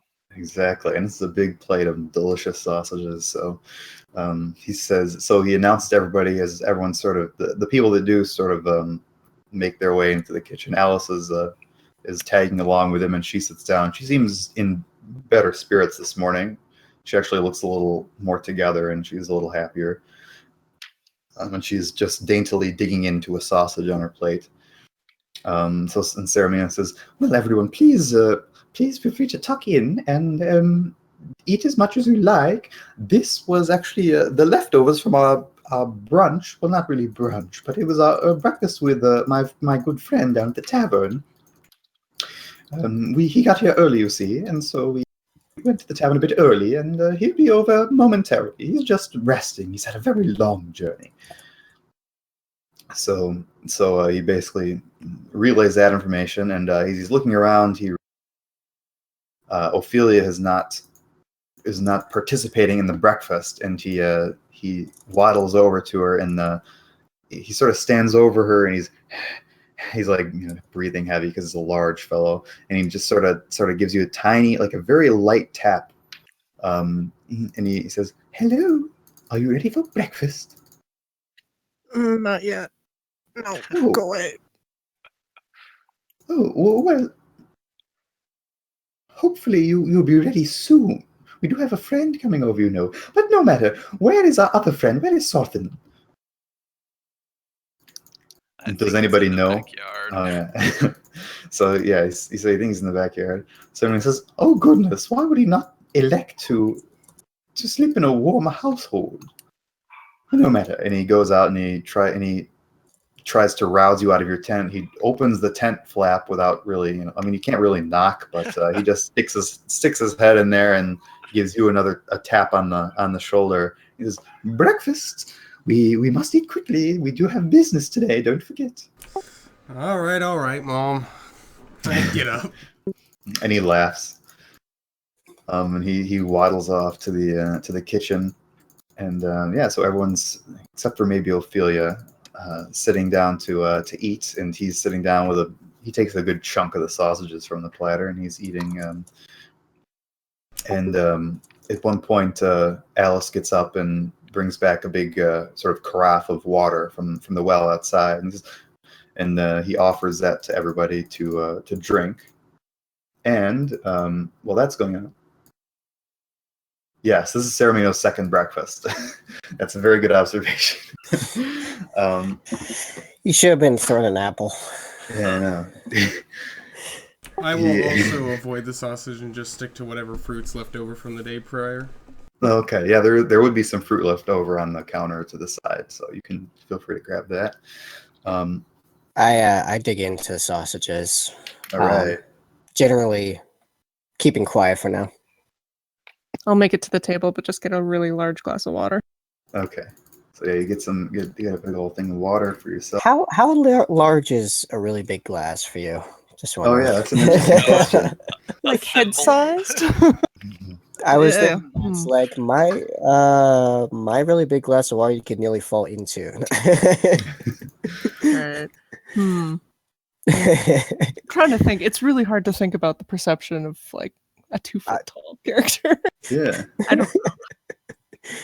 Normal as big as I can probably hold. Yeah, and struggle with it, but I'll drink it.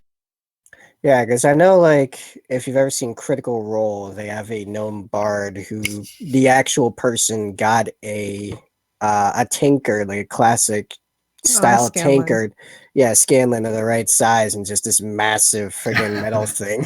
I'd like to think of Pretty it as cool. that, yeah. Something like Except that. probably like double that because you're at 2 feet. Gnomes are what, 3.5 usually? Yeah, I think our mouse will they're like 2.5 feet or something on Oh. average. I think it's 2 to 3, yeah. So 2 to 3 feet. slightly larger. Oh, what is this? Yeah, Yeah, there you go. That's the one. Great.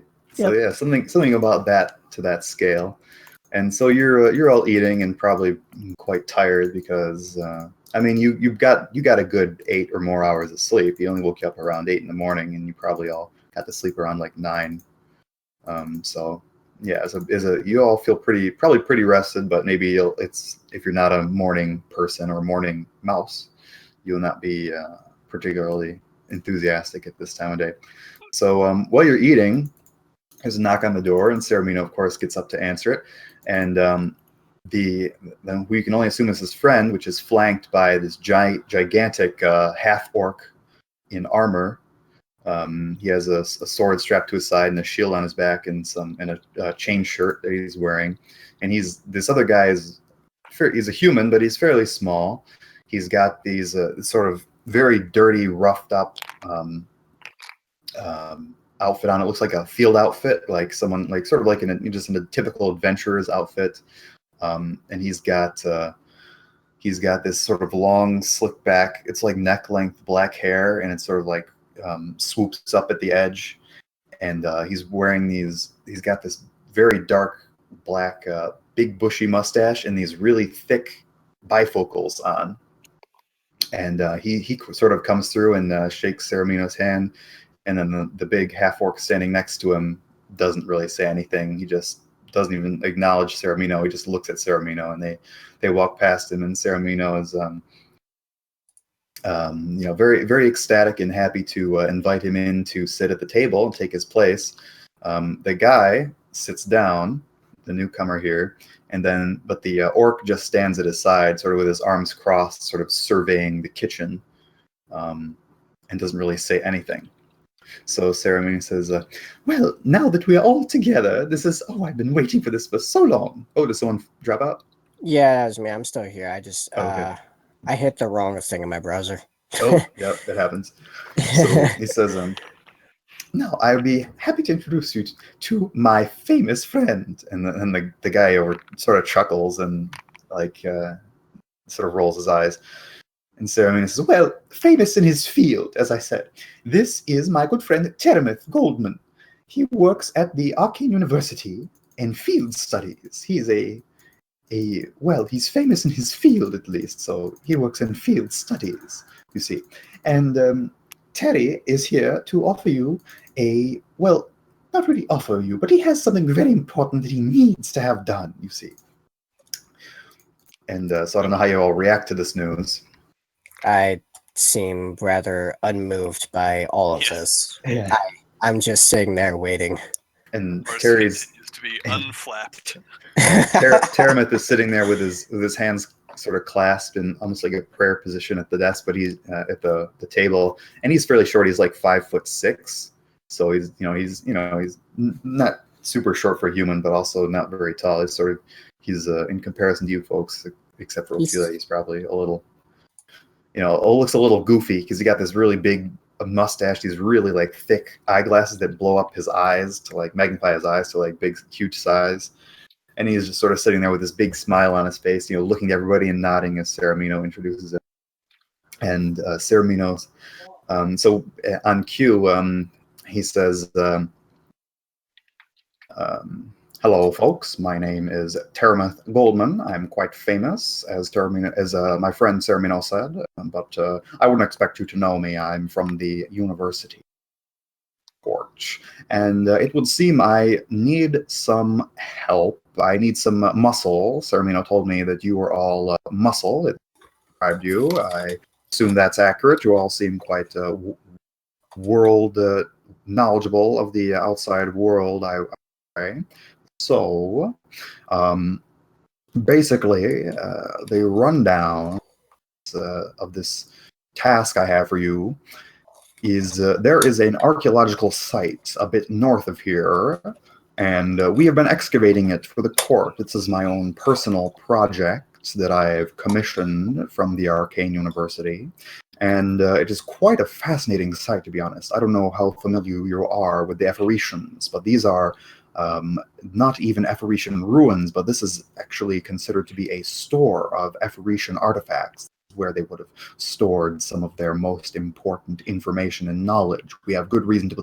And Ceramino sort of taps him on the shoulder and says, "They don't care, my friend. They don't care, Terry." And he says, "Oh, well, sorry. Do you care?" And he looks at you guys. And Not really. Just tell us what needs to be done. Can I roll a history check as to what I might know about this stuff? About Yeah, the same here. Apparitions? Yeah, everyone can roll history who wants to know something. Hey, I finally rolled fairly decently. Never heard of them. Oh, yeah. So Sorden has no idea anything about the Apparitions, but Ophelia, so Ophelia and Masson both know that the Apparitions are sort of like this. They're an ancient civilization that were said to have occupied this continent for a long time. Basically, everyone knows that like the Apparitions were like some sort of like utopia of some kind, or like they were extremely advanced. Like that's the general knowledge. Like a lot of people don't know specifics, but people know that the Apparition science, or not science, but like their arcane abilities were somehow extremely advanced. Nobody even knows what race they really were, whether they were humanoid or what. They didn't really document that, and they would have disappeared thousands of years ago. Can we get these names, both the Terra, well, that and Terra, whatever his name is, in chat as well? Terramount. For the account. Terramount. And Ceramino calls him Terry. Gotcha. Okay. So, this of all games is the one I tediously keep track of. Go figure. Oh, good. And of course, this is... Wait, I'm trying to remember. Is this what Bludrin's son with the stupid hat was talking about? Hey, you remembered. Yeah, that is what he was talking about. That was the word you recognized from the thing he was talking about. Yeah. So this is actually sort of something fairly not super common knowledge, but it's like most people tend to have some idea of like, oh, they know Apparitions, like that was some ancient civilization, right? Like they don't really know anything beyond that. But yeah, you guys would be a little bit more knowledgeable, or Ophelia and Maston would be at least, but you'd be a little bit more knowledgeable and know that, yeah, the main mystery of the Apparitions was that it's known that they're like some sort of quasi-utopia and very advanced, but they disappeared thousands and thousands of years ago, way before the Caros even existed in Coronia, way before Coronia was even Coronia, or the states were unified. And nobody knows why. Basically. Yeah, like a precursor civilization that basically dominated the entire area that is now the Kingdom of Coronia. So yeah, then they disappeared and nobody knows why. So the idea is basically if there's something important involving the Apparitions, you guys would know that for someone who's in like field arcane studies and archaeology and stuff, that's a big deal. There's something that has a lot of information on the Apparitions. So you definitely know that this is something that would be very important for Terramouth, and for just in general, he would think it's super important, and it could be generally important as well. Like it would be some major revelation, who knows? But so that's what he mentions. And so when people say like, I don't know if now you made those checks, you're more interested, or no? I'm listening rather intently, actually. Okay. Well, Terramouth seems a little cowed by what Morris said, but his response. So he's I actually put my hand up, like in Saramir's direction. No, please continue. And Saramir says, "Oh, I suppose it's not like we have a premium of time." And do we not? And Terramouth says, "Well, we are a bit pressed. Actually, Ceramino, I was hoping we could get underway within the hour." And Ceramino says, "Oh, goodness, you can't see to visit with all my friends and myself." And Terramouth says, "Well, I mean, I wouldn't have come here, to be honest, if it wasn't an emergency. Perhaps we can have a real visit sometime. But anyway, this is quite important that they understand their task. So you guys, you fine fellows, will not be particularly. You won't have anything particularly complicated or academic to do, so please don't worry about that aspect of things. But basically, this site is in a cave in the middle of the untamed wild wilderness, and I'm there with a company of movers, excavators, and two of my graduate students who are working in the field with me, and we are worried that we don't really have enough protection for the folks there. It's a very wild area, and there's even been reports that things are getting a little wilder without getting into too much detail. So if we just have 4 warm bodies to stand around and make sure nothing goes horribly and incredibly wrong, 4 warm bodies that know basics of combat and so on, we could do our work in peace and be perfectly assured that the university's money does not go to waste on this particular excavation. Well, I, for one, am all for this job. Sounds simple enough. Sounds simple. Mm-hmm. I'm a little bit leery about doing guard work because I've never done that, but I'll follow everyone else. Do you voice that concern, or is it just something you think to yourself? I just think that to myself. Like, Okay. I'll be a little hesitant in doing everything. All right. Where is this cave located? Ask Teramath. Well, it'll be a bit of a ways north. It's actually more than a day, slightly more than a day. It's quite annoying. It takes just more than 1 day to get back to Hargrove from here, and it's so we lose essentially 4 days almost getting there and back. When it's quite a pain. My companion here knows all about that. Don't you, friend? And he sort of taps the half-orc, and the half-orc just doesn't say anything. He's just been standing here staring. He says, well, anyway, yes. Now, I'm sure you are all okay with the aspect of danger. There would be some element of danger, but it's more insurance than anything. And Ceremony says, the payment, Teddy. He says, oh, yes, Saramina will be getting paid. And Ceremony goes, He says, well, you'll be getting paid a certain amount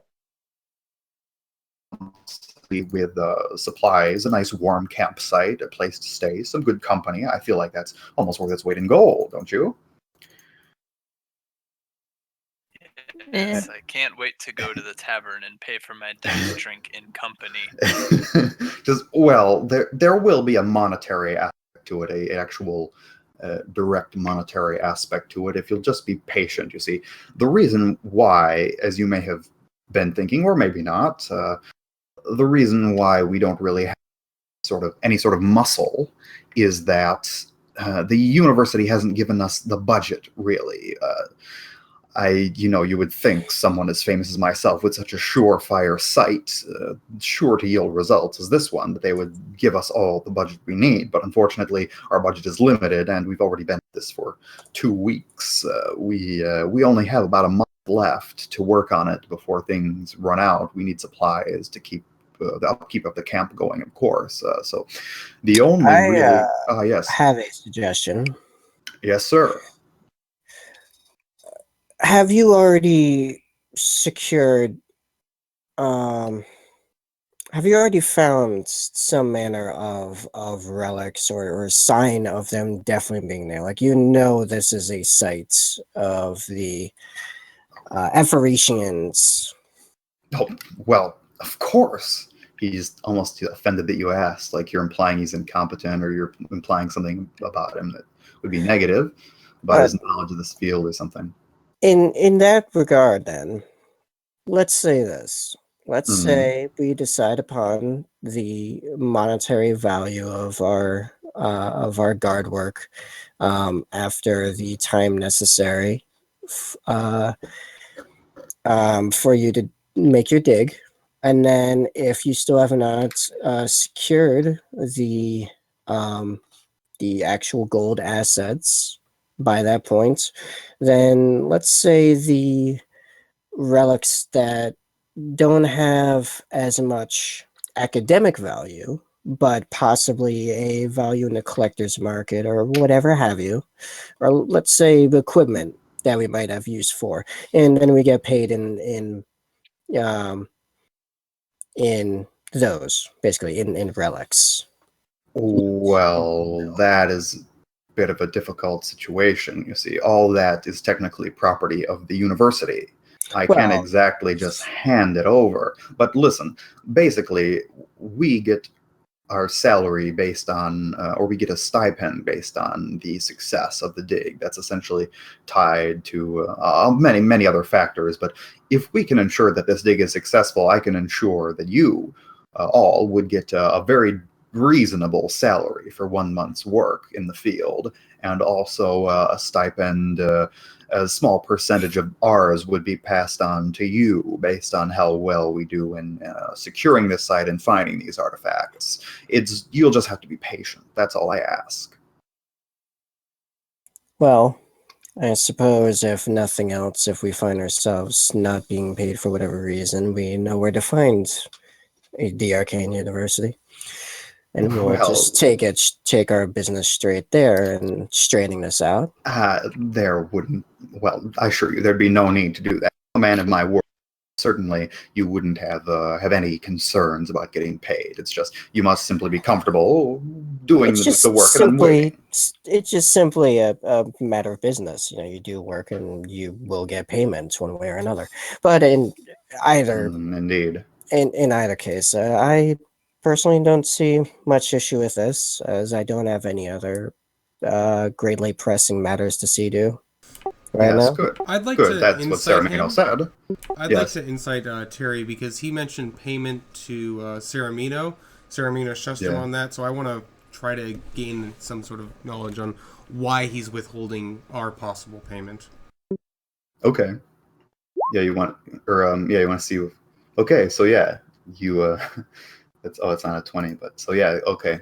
You have a good impression that, like, so the way he says it, he's like, you can tell he's being very careful with the way he words it about, it's almost like you realize that there isn't really any need for him to put all these like specifics and all these details about when he'll get paid. It seems like it'd be pretty obvious, like, okay, do the job, you get paid. Like, it seems suspicious to you that he's going through this whole rigmarole of explaining everything in explicit detail. In addition to that, it seems like when he was saying payment to Saramino, Saramino was shushing him because it was like he was not that Saramino was trying to deceive you guys, but because it's something sort of like almost out of embarrassment between him and Terry. It's like, it wasn't like he was saying, oh, they better not learn about this. It was more like, oh, please don't bring that up, that kind of thing. Okay. So there's something. So you definitely get something like the way he's talking, the way he's going about this does seem a little suspicious. But the way he interacted with Saramino there is not quite. It doesn't seem sinister, at the very least.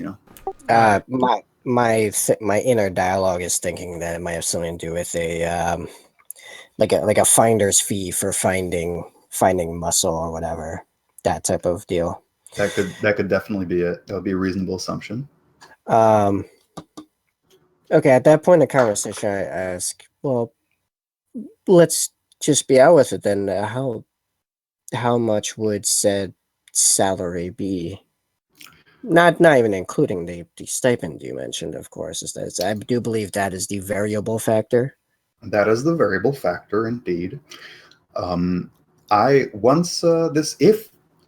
again, this is contingent upon our success, but if we are successful, I would have enough means from the university to pay each of you 140 gold for the 30 days you've stayed there, which I think is quite reasonable for a month's work. I think it's more than reasonable, in fact, considering the risks. And I imagine you will be taking care of food and other basic supplies in that time. Most certainly. Although I do have to say, if there's any sort of that is the absolute maximum. Of course, I would never offer you less than the absolute maximum I can. That is the maximum that I can offer you. But if something should go horribly wrong and we need to spend some money from the budget, then the remuneration would obviously go down accordingly. I feel like that's perfectly reasonable and expected. I don't even feel like it's almost worth saying, but yeah, there it is. What exactly is there for us to guard you from? Oh, all manner of horrible creatures you might find come upon in the wilderness. I don't know any specifics. We haven't had any particular emergencies so far in the 2 weeks. A few close calls with some wild animals and some minor things, and I've just felt quite nervous about the whole situation, to be honest, because really I only had my friend here birthday, and he in the orc he just called birthday says birthday from behind him. He says, yeah, says he doesn't say much else. I got him from Calhoun mercenaries. I mean, I don't want to say he was the cheapest. Birthday, he pipes out from behind him. Well, you were. And birthday crosses his arms and doesn't really react beyond that. But anyway, I have birthday here for my personal protection. He was all we had the budget for, unfortunately. He's very good, absolutely. Right. I would never disparage birthday here. Birthday, he says. Yes, I understand. All right. So as it stands here, correct me if I'm wrong, we're looking at a month guarding your dig sites from whatever may come up for 30 days, at the end of which, seeing the full success of the dig, we're looking at a base salary of 140 each. That is correct, yes. Plus And any then, stipend for any particularly good success, I should say. Of course, if we come across anything spectacular. What do you say, guys? I'm totally down for this. I see no real problem here. I have nothing better to do. It'd be good to be No, out and about. yeah. Sounds like solid work. It's quite easy, I'd assure you. It should be quite easy. Uneventful, most certainly. Yeah, best case scenario, we stand around for a month and then walk away with a fair deal of gold. And he raises the finger and says, it might even be less, because if we can get things done quickly, you will still be paid for the full month, even if we get done earlier than that. I mean, a month seems, based on our progress so far, it seems like we should have things done within the month at the very latest. So if we do things earlier, it might be less than 30 days even, and you would get paid in full, of course. Even better. So Sorry, would you we reminded me of a be Brian exclusively Regan joke. guardsmen during this time, or would we be helping move heavy objects / digging or other type stuff like that? Well, he thinks for saying it's like he hadn't considered that, and he says, well, if you're capable, I don't see any reason why not. I mean, certainly we don't need 4 people standing in front of a cave for 16 hours or more a day. I don't think there's any sense in that. So if you did have some sort of skills beyond that you could contribute, I'd be happy to assign you to whatever you like, as long as it's helping out our operation. I suppose it would work towards shortening the amount of time we're out there to begin with. I will put forward that I do have probably not much compared to yours and your teams, but I do have some background in studying the history of the realm, and I am a doctor besides my own combat capabilities. So there is that I can offer. Oh, sure. Any way you could help would be quite welcome.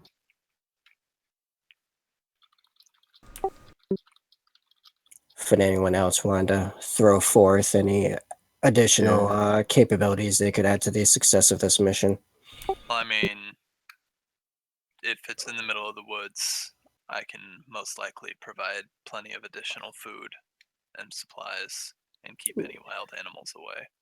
Not to mention scouting the area. I'd imagine, routine patrols would probably be a pretty good idea. Absolutely. Easily enough. I would mention that while I might not be the most book read person, I should say, I do have some knowledge in the arcane and alchemy, should any of that come into need. And he says, oh, sure. Knowledge of the arcane would always be useful, I feel. alchemy, why not? I mean, we never know. So any skills, like I said, are more than welcome. I'd be happy to allow you to apply those skills if the chance arose. I fit into small spaces. And he laughs and says, "Oh yes, that is also an advantage." Especially if you're going through ruins. You can Yes, reach exactly. a lot of places that someone otherwise wouldn't be able to. Okay, so I think everyone's in agreement. We're going to accompany Terry, aka Terrameth Goldman, and his companion Birthday. Also, write Which, the by name, the way, Birthday. what's Birthday's deal? Like, can he not speak any common aside from the word birthday? Well, you can ask. I would ask him in Orcish if he only speaks Orcish primarily. So before he was just sort of standing, surveying the room sort of impassionately, but then when you hears you speak Orcish, he looks directly at you. And what did you ask him in Orcish? If he doesn't speak much common, or if he just prefers to converse in Orcish. And he shakes his head and says, "Birthday." I just nod my head and say, "All right then." Yeah. So, Meshka. so he just says birthday. So they call him Birthday. And Terrameth would also. Well, we can talk about this later. But okay, so I think it's pretty well established. You guys can go on this trip with Terry. What was else? I was going to write something else down. Another name. Did I use another name that was important? I don't think so. Terry, Birthday. Yeah, if there was a particular name to this Apparitions. cave, if there was a Oh, name to this particular cave. Oh, I was gonna say if thinking back about Maston's story about Ceramino sending him on a mission and having everyone massacred horribly, gives you any pause at all? I mean, Is everybody like just forge ahead, whatever? Probably wouldn't they happen. probably sucked. They probably didn't have good party cohesion. Mm-hmm. I'd be keeping an eye on the Grim Reaper guy.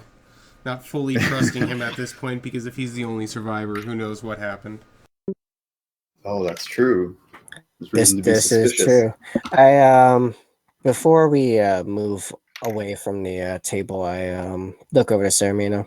Ceramino, could I borrow a piece of parchment and a writing utensil of some sort, whatever you have available?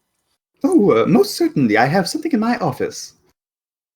And he goes into his office and comes out with an inkwell, a quill, and a piece of parchment for you. Okay, I take them, nodding things to Ceramino, and I begin writing out the agreement as it stands, and then I push it towards Terramuth and say, "All right, just so it's in clear, and writing never hurts. If you don't mind signing, or whatever your mark is." Yes, of course. It makes perfect sense. Ceramino said a vocal contract would, and Ceramino, he looks up to Ceramino like almost pleadingly, like, "What should I do?" And Ceramino just shrugs, gives a casual shrug, and nods, as in like, "Yeah, do it."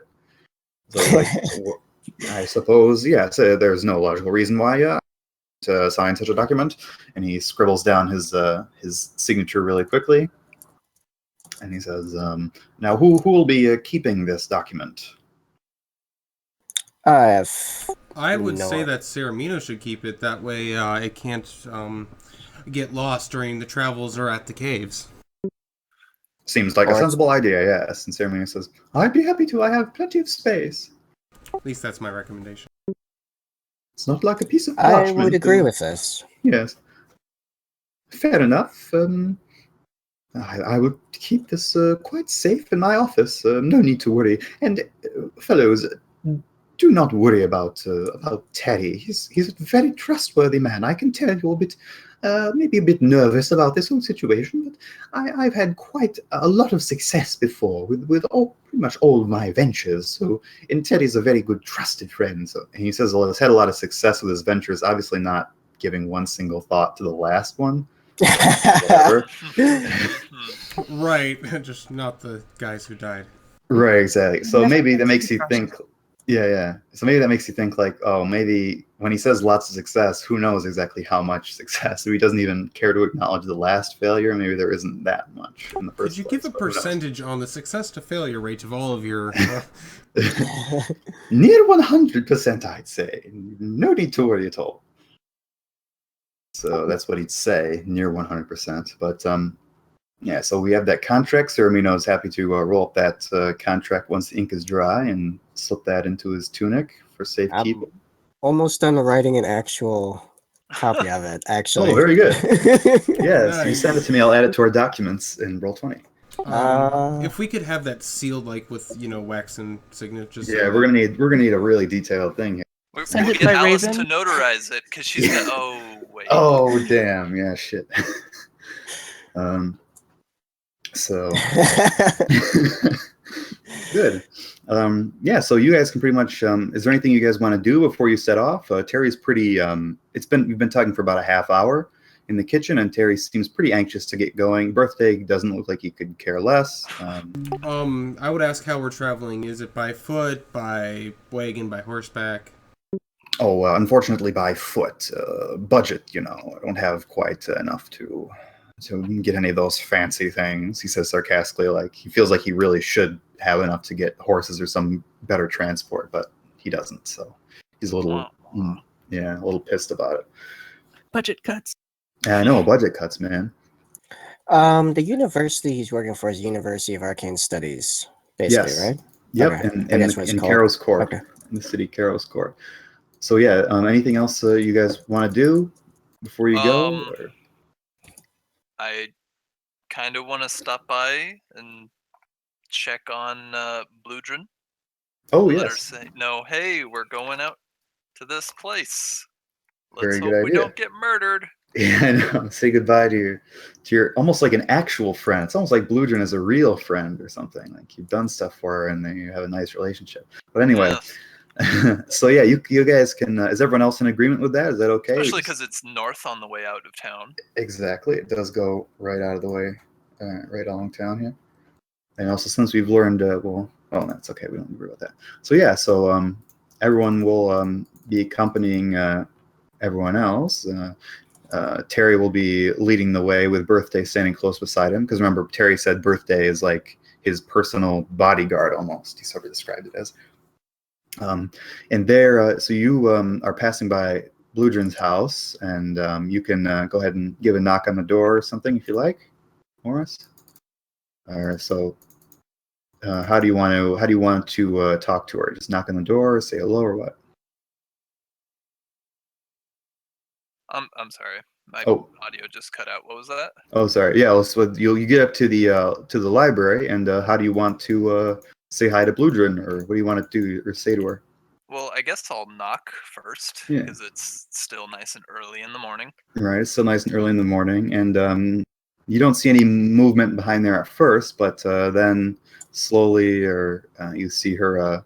She seems to be in sort of a nightgown with that long, sort of scraggly gray hair. She shuffles over to the door and opens it, and her face is lit up to see you and Masson there.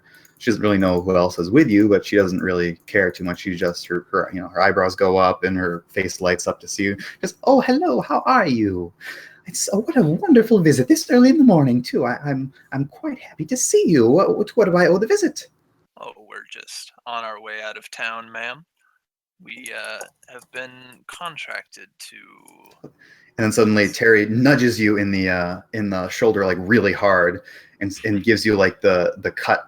Like a director will say like or cut or something, like you do that cutting motion across the throat, like stop talking. He gives you that motion and says, we've been contracted to pick up some supplies from a northern town by Ceramino. I'm a good friend of his, you see. Maybe you've heard of me, Terameth Goldman. And Bludrin says, not at all. Where are you from? And he says, I'm from the Arcane University, or University of Arcane Studies in the court. And just, oh, I'm from there too. What a coincidence. And he says, and you haven't heard of me? He says, well, no, I retired many years ago, CC. So I probably wouldn't know all the popular, the up-and-comers of the area. sort of dismisses it, and Terry mutters to himself, "I've been there for 20 years." I would like to insight Terry as to why he just shushed us talking to this old lady about what we're actually going to do. Oh yeah, sure. Okay, so you basically what you can tell with insight is that he just doesn't want anybody to know what you're doing. Like he feels like it's almost like it's a danger. Like the way he reacted was like, oh, this could be dangerous. Like I'm pulling Morris out of a dangerous situation by stopping this. Okay, so it wasn't like jealousy or anything like that. It's just he doesn't want anyone to know in case word spreads and bandits come up or something like that. Perhaps, yeah. You could ask him later once they're out of your shot of Bludrin and out of the town, of course. But yeah. So Bludrin says, "Oh, that's wonderfully mundane. I know Saramino normally has his friends doing all sorts of odd things, except for Joffrey here, of course. Joffrey wouldn't go on any sort of missions. He told me, sort of those weird tasks Saramino would have had. So I suppose that's why he had to kick him out the door, as it were." There we go. I finished finally. I had to redo that a few times to fully encompass it, but I think it's good. There you go. I have a parchment texture, and I can write it on a thing for us, like an actual document. Yeah. Ooh, nice. And she says, "Well, I hope you have a safe trip, and hopefully it won't be. I mean, you said it's just picking up supplies. So she says, where was that again?" And she looks at you, at Morris, expectantly. And then when you sort of falter a little bit, Terry butts in and says, "From Aston up north, along the road." And says, "Oh, I've been to Aston. It's a horrible little town." And he goes, "Well, it's pretty mundane, I suppose." It's like he just doesn't want to talk about it at all. And I'll say, yeah. Maybe you should catch up with your son, ma'am. Because, oh, why'd you have to bring that up? I don't think he wants anything to do with me, but now that you mention it, yeah. He'll be just pleased as a pickle if you ask him about this. And she laughs at that and says, "Well, perhaps if I don't give him a chance to escape, Galvafar would be more willing to hear me out and give his old mother a visit." And she says, "Thank you for that suggestion." She seems genuinely warmed that you thought about that and cared. And so I will bid her farewell and continue on. And she says, "Goodbye, all," and she waves goodbye to everybody. She doesn't seem to react to any of the weirdness of the big party walking through. She just, nice little visit for an old lady. And she closed the door behind her and said, so you go on your way.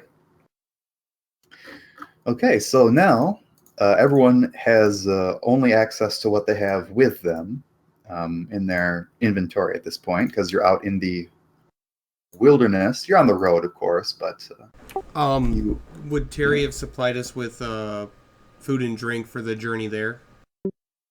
Yes. Yeah, Terry has enough on him where you're fine. So this is the forest road. I mean, it is within the contract. Yes, exactly. Yes. Yeah, he has supplies. If we're looking at the map of Coronia, about would you like to see? Whereabouts are we going? I like the ancient telephone poles. No, those are way poles created by rangers as they were building the road. Right, of course. No, for real. I didn't just think that up. Why would you think that? Okay. So all right. So now so you're traveling north, and I get to reveal these little labels I've had ready forever. So you have just to have a little view. Let's move these to the other layer. There. Whoops. Never mind. Oh shit. Hang on, I gotta move the there they are. Hang on. There we go. So there's little labels. So you're traveling north on that road, as you can see right there. And what is Aston exactly? Is that like a small the- outpost? Or? It's just a Shitty little town she was talking about. right. It's just Right. a tiny, tiny little town that sits by the road. The only reason it exists at all is because it's by the road and it's too far between Hargrove and Azel and Malachi. So It's basically, just sort of six someone people ends up. and- Yeah, eventually people start congregating around a central area when you need to, travel that Right. distance.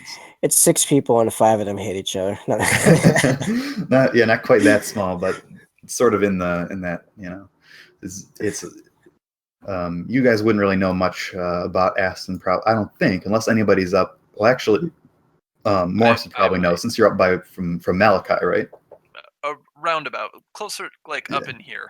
Okay, so yeah, you would have gone through Aston, and you know that it's been recently built and not by anybody who is very talented in carpentry. It's all, It's like a little shanty town. It's basically one step above a shanty town, basically. And nobody who lives there is very happy.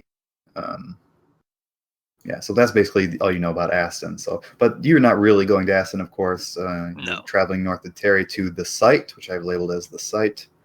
The site is a little ways off the main road.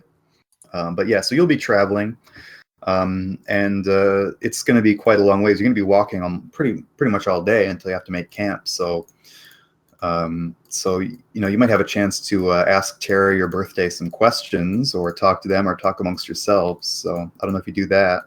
I'd like to ask him why he wants to keep this whole dig thing so hush-hush. Yes, that's a fair question. I understand. For someone who's not versed in field studies in archaeology and archaeological arcana like myself, might not understand this, but this is a very, very lucrative field, and if anybody hears about a site as potentially rich as this one, there is a very good chance we're going to have to deal with some less than pleasant characters eventually. And I don't mean to be paranoid, but you simply can't tell anybody about this, and nobody at all. Otherwise, information gets out, and so on. I'm not so sure it's actually all that much of a secret. Oh, why do you say that? He's concerned. And I will relay the story of Mr. Macaroni in the bar from the other night, talking about his wonderful finds. Oh yeah, Gavelfar. Let me write that down. Macaroni. Yeah, so he had the feather in his cap. He had a that's gigantic feather in his hat. Yeah. And he called it macaroni. Right. Yeah. Gavelfar, and says, "Well, that simply." Yeah, he laughs out and says, "That simply can't be. Perhaps he was just talking of something else, and you misunderstood, or perhaps he was talking in general terms about apparitions. I can't imagine he would know about this. We've kept it quite secret. I assure you that. It's been almost my first priority." We'll see. So that's a good observation. So he's basically he wants to keep this very, very secretive. He feels like and you definitely get the sense that he's being completely sincere about this. There's nothing sinister really to this. It's just that he is legitimately concerned that this could happen, and he just wants to avoid it. He feels like it's a real possibility. I guess we'll find out. Yeah, so we'll find out eventually. So as we're walking there, so you're making progress, and it's not fun, but maybe you talk amongst yourselves a little bit, just to amuse yourself, talk about banalities or whatever. And Your birthday. What's your birthday? Birthday. And he says that and glares at you, like he gets the joke, but he doesn't like it at all. So obviously he understands common enough to understand that joke. We can intuit from that. Is your birthday today? Is that why you keep saying it? He rolls his eyes and turns away from you and just keeps looking straight ahead. And he moves a little closer to Terry, as in Isn't like I don't want to be associated with this new group of people. I've just been with this guy, and I'm fine with this guy. So let's not mingle. I'm quietly snickering under my hood. So birthday, he's a half orc, correct? Yes, he's a half orc. What does he seem more well versed in? Like what kind of weaponry and armor is he wearing? He's wearing. Hang on, I have to actually check the tapes, as I like to say, or just look at the records. Yeah, he's got a longsword and a shield on his back, longsword's at his side, and he's got a chain shirt on. He's basically like, he looks basically like your typical lowish level mercenary. Like looks like a fighter. He's got, if you look closely, you might notice he's got a couple scars on him. So it's obviously he's been in this for a while, and he's probably a somewhat well-versed fighter, you'd say. And yeah, maybe a little battle-hardened. It's hard to say exactly, but yeah, he's like just basically nothing fancy. Yep, nothing fancy. Very, very typical, and as was mentioned earlier, probably the cheapest mercenary you can get, especially because he can't talk. That might be. Actually, I believe it was confirmed he was the cheapest. Well, he tried to backpedal after he said that, so maybe it's true, maybe it's not. But just they didn't have enough on the budget. Okay. Right. So yeah, so you're walking in the actually you're trying to maybe get a read on birthday or interested about him. He actually points up at the sky, and birthday. He points up at the sky, and you see something sort of shoot through the sky, like looks like an animal. And you guys can make perception or nature, whichever you have, to see if you recognize what this is. Rolling so awful today. Why? I rolled great on the second one. Morris probably checks with nature, I assume. Both. Oh, both. Actually, my perception is better. What? That's bizarre. Well, I guess because intelligence versus wisdom. Oh, I see. All right. Well, we already have Sorthen that picks it up. So yeah, Sorthen's the only one that really makes it out. But Sorthen can tell, even though it goes by really fast, that it's actually a griffin flying up there, which in birthday seems really interested by that. And he points out in Terram and says, "Oh, did any of you see what that was?" Well, that looked like a griffin to me. That seems a bit bigger than average woodland beasts. And says, "Oh, well, actually, yeah, fun fact about griffins. First of all, I wouldn't be too worried. He didn't come down here to harass us. He's got, or she, he's got some, probably got some griffinlets at home to take care of or whatever. Expect to be in parlor, man. But anyway, a fun fact about griffins is you know that they're considered good luck when you see them up in the north. But it's a complete paradox, you see, or it doesn't make any sense because griffins are more common up north in the tundra than down south in the more temperate regions. I bet you didn't know that." He's very proud of himself for knowing this. I probably wouldn't know that. Did any of us already know that? You can roll for it if you really care, but I'm not sure I care enough just that I gonna did keep know that. yeah, I know, right? What would the roll be? I just want to mess with him. Okay, yeah, it would be it would probably be insight. Insight. Okay. Yeah, Another 2. Come on. You didn't know that. You had no idea. And then the other one was a 19 again. Oh yeah, they keep Some getting good you. stuff. Yeah, you just have you count the second roll from now on. No. Yeah, right. No, we'll keep it. We'll keep it consistent here. All right. So he seems, he chuckles to himself. He's so he's obviously it definitely would. Actually, you can use that insight check, but everybody else can make another nature or insight check to know if this is actually true or if it's actually strange, or to get a read maybe on what the situation is. Yeah. So So Morris knows. The other people don't really have an idea, but Morris knows. It is a bit strange. The griffins are a little more common in this area here. They would be more common in this alongside the flatlands and then the tundra.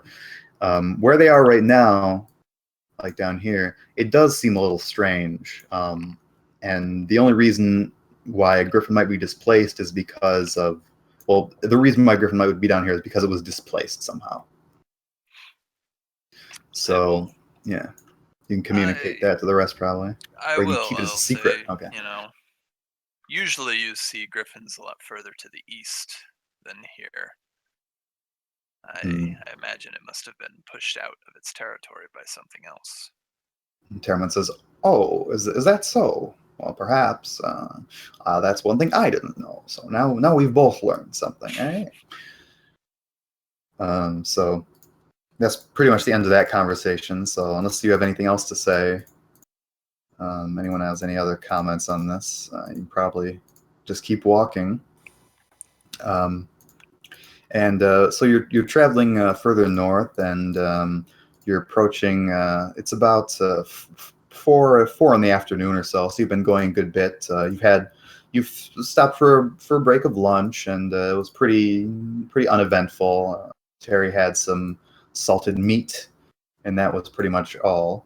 So I hope you guys like salted meat. You've eaten sausage and salted meat. Hardtack. Yeah. Oh yeah. He'd have some of that too. Some basic, not really quite hardtack, but he'd have some basic, bread. It'd be like ration bread. So you have that lunch, and you've moved on, and it's approaching about 4:00 when you see someone's typing something important. You're gonna see okay, yeah, you can do that. Sure, yeah, sure. The bread tastes a lot better to sort of thing. But so moving on, you see a couple men in armor standing. They look like they're blocking the road. They have a cart that's blocking half the road. And again, this is like a road, quote unquote. Go back to the road. It's just crappy path. Yeah, it's a road, but it's not a road. Right? So they've got a wagon blocking half the path, and then there's 3 men in armor. 2 are in chainmail, and 1 is wearing plate armor and a little helmet with a thing that would go down. I don't know what that's called, but you can. So basically you recognize them all. Coronian militia for Northern Parish. So every state has its own, there's obviously the Imperial Guard and the Imperial Army, and then there's state militia. So they're basically local people who've been recruited. They go through some basic army training. This is all stuff you would know the basics of. And you can see from they're each wearing an insignia that tells you that they're Northern Parish militia, which is and yeah, everyone can actually roll insight to see if figure something out about this. This is sort of beyond the point at this time. It's just something I've learned, and it's now frustrating whenever I see pictures like this. Oh yeah. But that the road, because Yeah. if you ever watch a movie with a road in it, and it's supposed to be in old times, they'll all look like this, right? Yeah. But it's wrong, because while the carts would leave tracks like that, the middle would also be taken out by the horse pulling it. Oh, that's right. Well, now you've ruined the picture. I have to find a new picture. Not the telephone poles. Right. The road. No, they're way poles to mark where the road was to be built. Good God. It's like you people don't believe me. All right, so everyone rolled insight, right? I pushed it twice. Sort of mass enough. Okay, we'll count your first one. I rolled so high on the second one. So Masson doesn't notice anything actually, but the others will notice.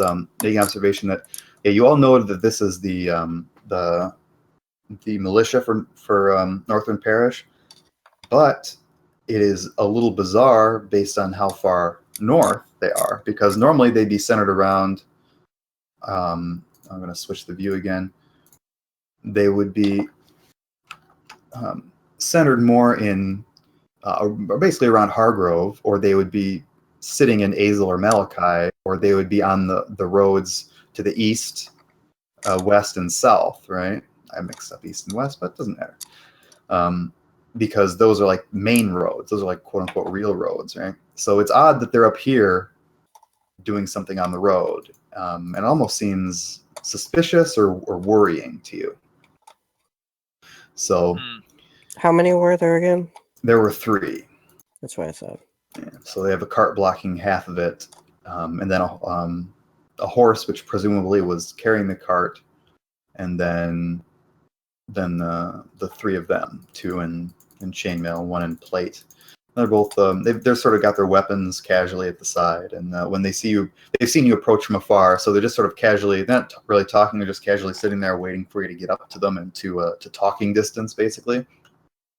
So you get up to them, and and they say, "Hold up there," one of them says. And says, "Where are you folks headed to now?"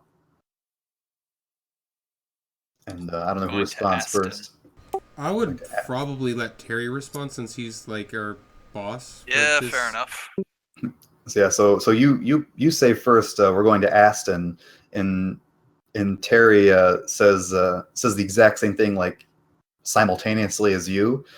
We're going to Aston. Yes, we're going to Aston, up north, and yeah. And the guard says, "Well, what's your business up there in Aston?" And Terry says, "Well, we've just going to pick up some supplies for a merchant in Aston and bring them back down to Hargrove for sure." He says, "Yeah, well, you're not going to be getting up there, I don't think. It's a bit dangerous on the roads up. We've basically closed the road for the time being. We've had some activity from the local creatures, and we really don't need anybody getting hurt. We've already had 2 travelers, unfortunately, killed. So we simply just made the executive decision to close the road. So you're gonna have to go ahead and turn around." He motions, does like a spinning around motion, and points to the way behind you. I would pipe up and say, "Would it have anything to do with the griffin that we saw an hour or 2 ago?" Is a griffin? No. These are well. Something has been rustling up the local populations. We've had reports of a lot of ogres on the move up here, and we don't need them rampaging across the road and killing any poor travelers. So it's basically ogres, and we think they're being antagonized by something. We don't want to, we're not paid enough to investigate it, so we're just closing the road. Well, there's 3 of us up here. This is basically, it's just us, so we don't need to feel the need to go up there and get killed by a rampaging ogre. So we'd advise you to do the same. So what you're saying is you don't feel adequate to your job, thus taking the lazy route out? And he's indignant. He says, "Well, the lazy route. There's nothing to be done. Generally, nothing to be done. Not to mention generally halting the larger economy between Hargrove and the northern cities of Vezo and Malachi. Not to mention Aston, which, dear gods above, we all know how much they need it." And the guy says, "Listen, this is Northern Parish. We don't get trade up here. We know, okay, there's not a lot of people traveling up here, and we've made the decision, you understand? It's a sound decision, we feel, and I think you would agree." What would you think we are if we're not traders? We're moving goods and services right now as we speak. Well,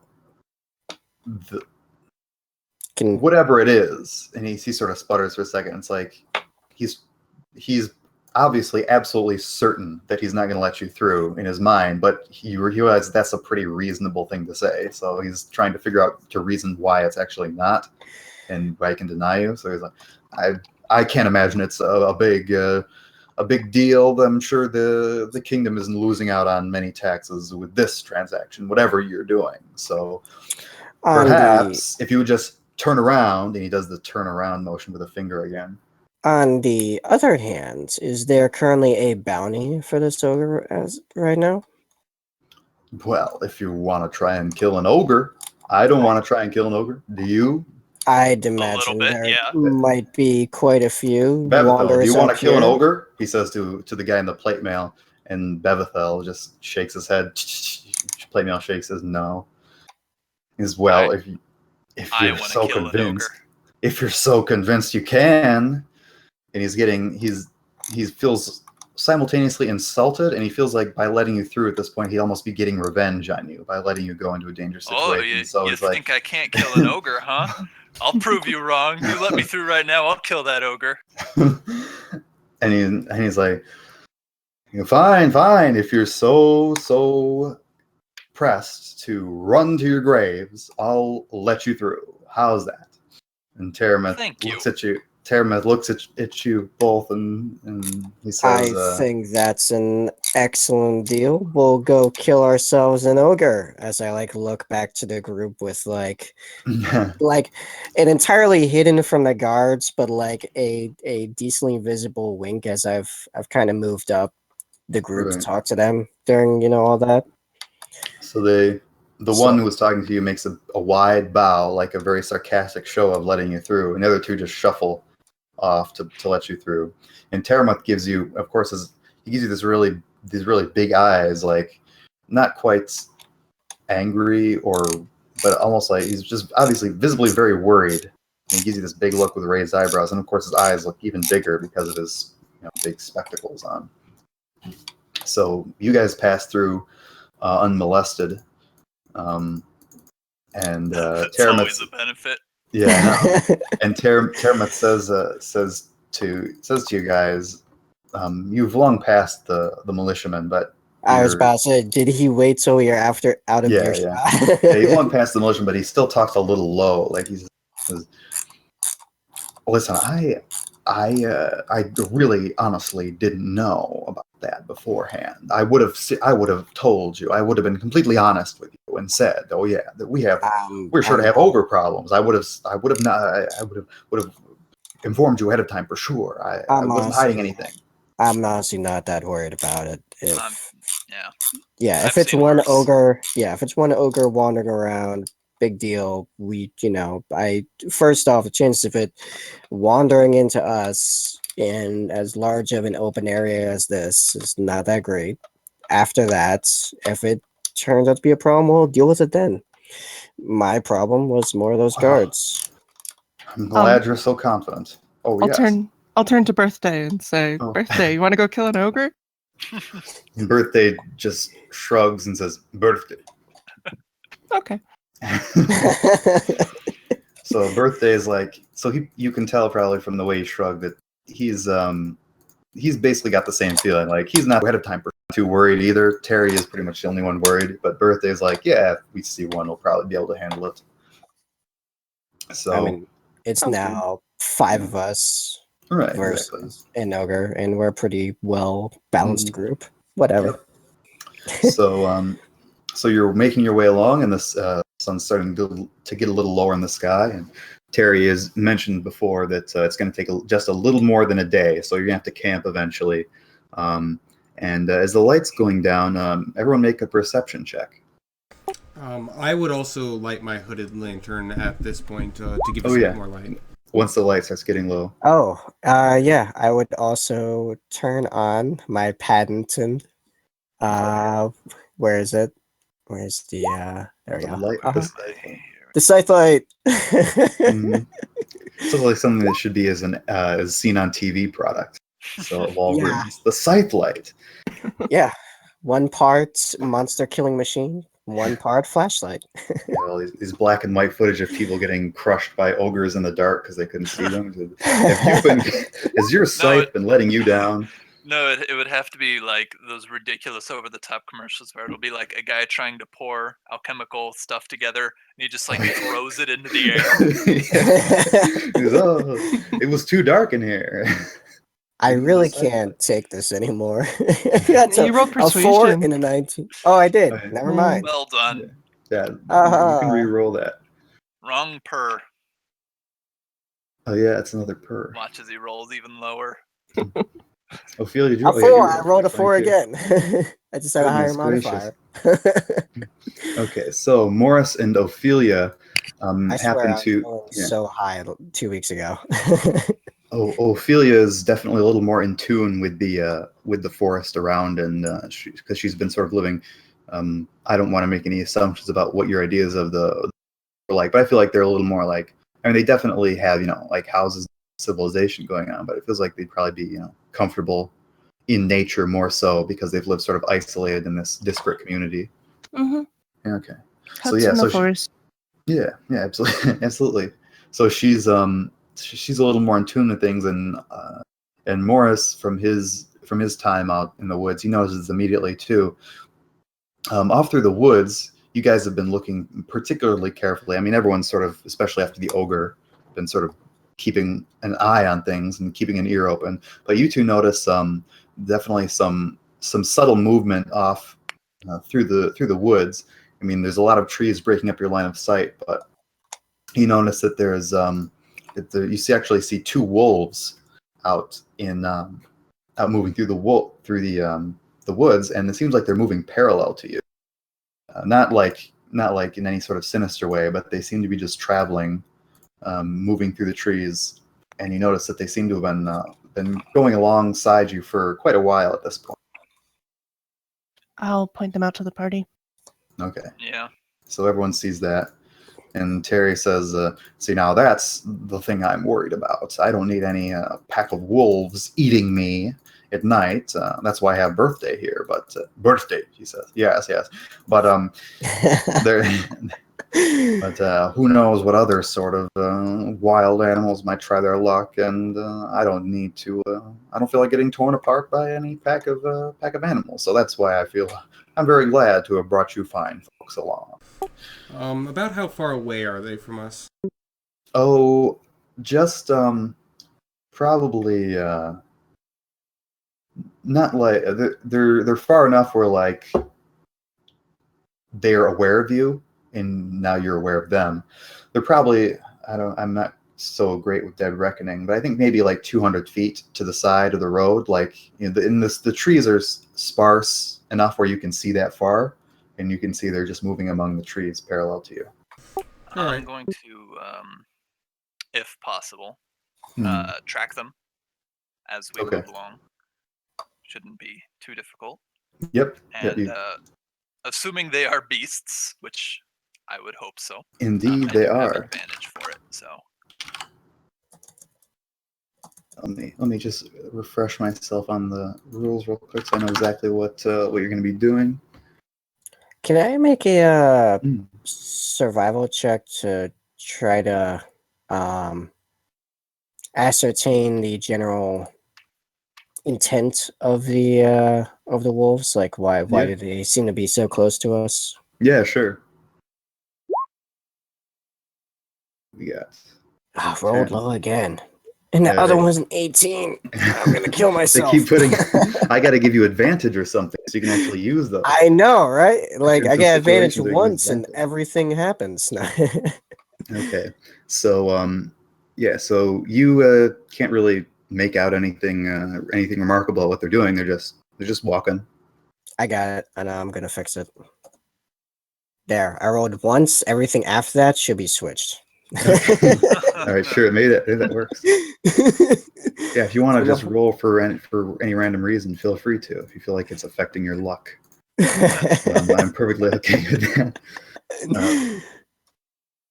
Okay, so then, so Morris can easily track them, and as you're moving along, it's getting darker and darker, and it's getting a little harder for you to see them, obviously.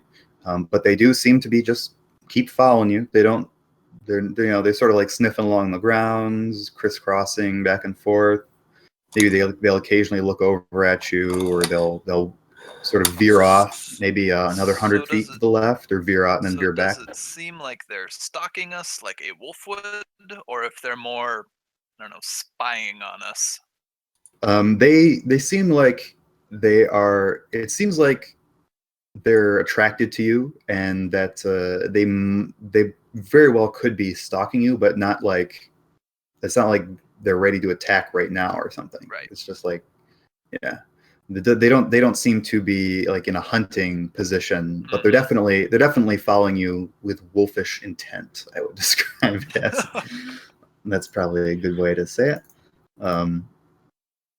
So then eventually it's comes time to set up camp, and Terry says he sort of stops everyone and says, well, I'm a bit worried about those two wolves, but I don't think they would try anything when we're sitting around a fire with 5 strong warriors here. And he taps Morris on the side of the shoulder, and he says, "Yeah." He says, They'll leave us be. Well, that's quite a relief. I'm glad to know. So you guys move off the path just a little bit, and you'll make camp for the night. And I don't know what does everybody have for camping stuff? Anything remarkable, or just typical? Just typical sort of bedroll. Tent bedroll. Same for everybody else. I have the tent that can fit 2 people in it. Oh, okay. Possibly 3 since Ophelia's small enough. I'm not sure about how that would work though. Mm-hmm. I have a bedroll. I'm fine with sleeping outside though. I have a bedroll as well, so I'm fair enough. Shall we decide on watches? Sure. I would also turn to Terry and ask him a question. Being a professor at the Arcane University, would you by chance know any spells that would alert us to anything entering an area near us or anything of that matter? Oh no, I'm not an arcane endowed professor. I study the arcane. Unfortunately, I don't have any spell making abilities myself. I'm sorry to say. Most unfortunate. Well, do you? He counters back. No, I don't. So he's like vindicated. But now you embarrassed him a little bit, and now he's vindicated. Like, well, now you don't have anything either. So he seems a little insecure, I guess you could say. So yeah, you set up camp. You got a nice fire going. The sun's finally down, and Terramith says, "Well, who's hungry? I have salted meat and bread." And birthday just goes, "Birthday."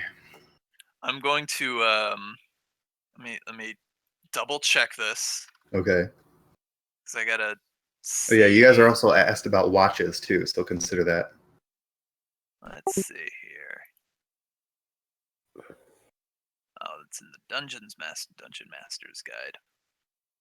I see. What are you looking up? For using survival to forage. Oh yeah. Do you wanna spend some time to forage while it's dark out? I was gonna do it while sort of keeping watch in just a small area. Oh, okay. Yeah, that's fine. Yeah. Is there a specific rule for that foraging? Well, in the player's handbook, it says the Dungeon Master's Guide has rule for foraging. Yes. Okay. Yeah. I see what's going on. So yeah, you can, if you want to. So, what do you guys decide on watches? I can take the first watch. I can see in the dark, and I have my lantern, so I should be good for noticing anything that comes within 60 feet or so. Okay. If I take last watch and do my foraging, then we can have something other than salted meat for breakfast. Hey, that's a great idea. Yeah, you've eaten nothing but meat and bread all day, so you're probably a little. Any future bowel movements would not be the easiest. Just an important detail. Are we deciding on 3 longer watches or 4 shorter watches? I mean, if we have the people. Might as Yeah, well we could do get 4. more sleep. All right, I'll Mhm. volunteer for third. And I'll take second. Okay. And all right, so what's the order going to be? It's Me it's going to first. be Sorthen, and Me then second. Ophelia, and then Masson, and then okay. Morris. Okay. And Birthday is going to be in a tent with Terry because he's protecting him.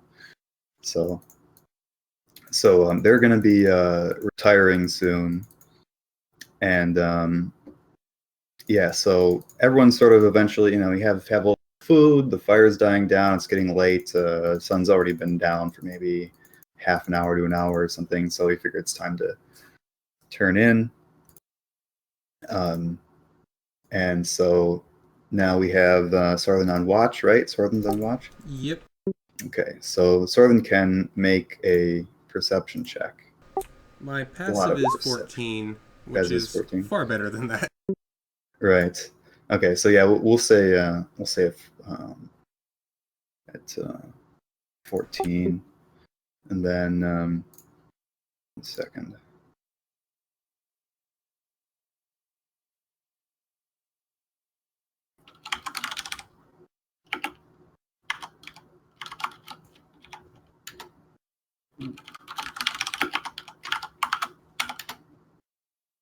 Okay, so yeah, so you're sitting out and watching, and you don't really see anything going on. Maybe at some point you hear a little crackle of something way off in the distance, but it seems like it could be just like anything. It could be like probably not even near you. So you don't hear anything, and your watch is pretty uneventful. So eventually, Ophelia will get up to, or you can wake her up, or I don't know how you guys prefer to change watches. I mean, it doesn't really matter too much, but you'll get up and switch out watches after. How long would you guys be going for? So if 2-3 we hours went each. Okay, I guess Right. yeah, 2 Yeah, hours each then, yeah, because we're right. getting 8 hours of sleep. Okay, yeah. So then Ophelia is up, and Ophelia can make a perception check. Okay. All right, so Ophelia's looking around, and it's uneventful for a while. You're just hearing the typical sounds of the northern forest, and but eventually something does, and again, you're pretty in tune with the nature around you. So you eventually something does catch your eye, and it's almost and it's a little bit of movement, like something glowing just a little bit, and some movement out maybe a couple 100 feet away. And soon you'll hear you just see that, and there's nothing for a while, and you're still going, you're still watching, and then you start to hear a little more movement, and a little like a couple things moving out somewhere in the night. And How far yeah. into the watch is this? This is about an hour into the watch. I think I'll try to wake Sorthen back up. Okay. So I'll groggily get back up and be, what's up? There's something out there, and I can hear something, but I don't have dark vision, so I have no idea what it is. Yeah, I'll also light up my hooded lantern just to give extra bright light for me for the full 60 feet. Okay. So you don't see anything inside the lantern light. You sweep it around a little bit, and you're not seeing anything. But now that Ophelia's mentioned it, Sorthen does hear the same sort of movements. It does sound like multiple things moving around, sort of like some are sort of listing to the right of you, some are sort of listing to the left of you, yeah. So you just hear that. Then for a while there's nothing, and so you can sit and still nothing in the range of your lantern light. Quite. Would I possibly know that these sounds are from like animals that are just wandering around in the forest, or does it seem more like latently hostile, the movements? You can roll insight or nature. Can I roll too? Oh yeah, you can roll too.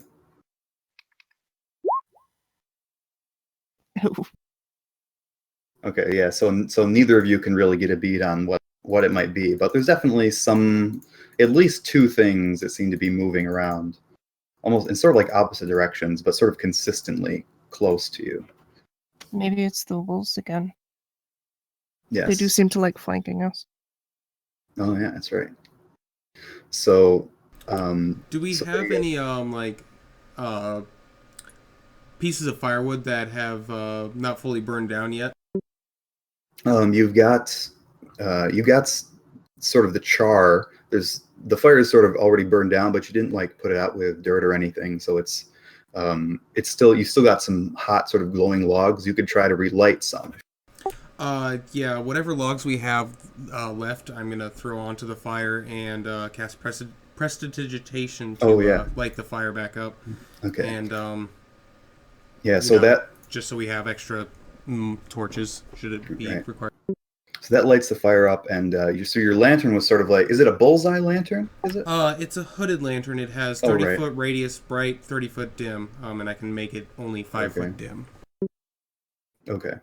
So yeah, so you've got that sort of direction, but then the fire it sort of increases the dome of the glow of the fire, and as it does, you see on your left side there's 2 wolves approaching the sort of the glow of the fire, and on your right side there's 3. There's 2 flanked by 1 that's way bigger than the others.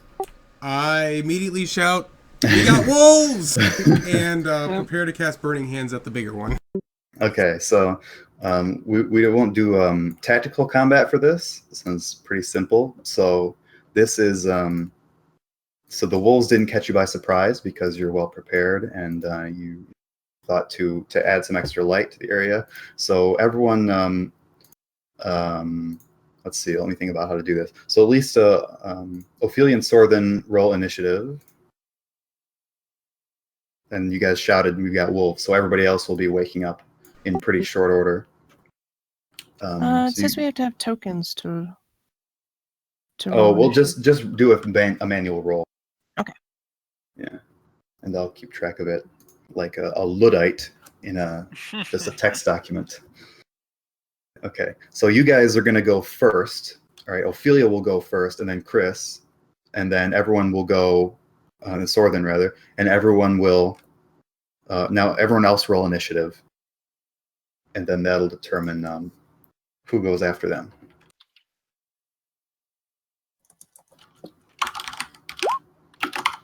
Okay. Oh, I roll good on that though. The healer. Go Oh yeah, you're good. And then I get advantage. That's right, because that's a beautiful situation for advantage. Beautiful. Okay, so you are going right after. See, that's how I've been rolling all night. Right there. Okay, so I have to roll advantage or initiative for 5 things. All right, so there's going to be wolves. We'll just call them A, B, C, D, E. There's A, B, C, D, E. Wolf A is the big one, right?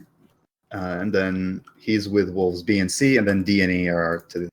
So that's just I do tactical combat, but just for sort of like smallish encounters like this, I figure it's not too important. You can just say who attacks who, and we can sort of. Is everyone okay with that? That's fine. Yeah. Okay. Oh yeah, I gotta roll for the initiative.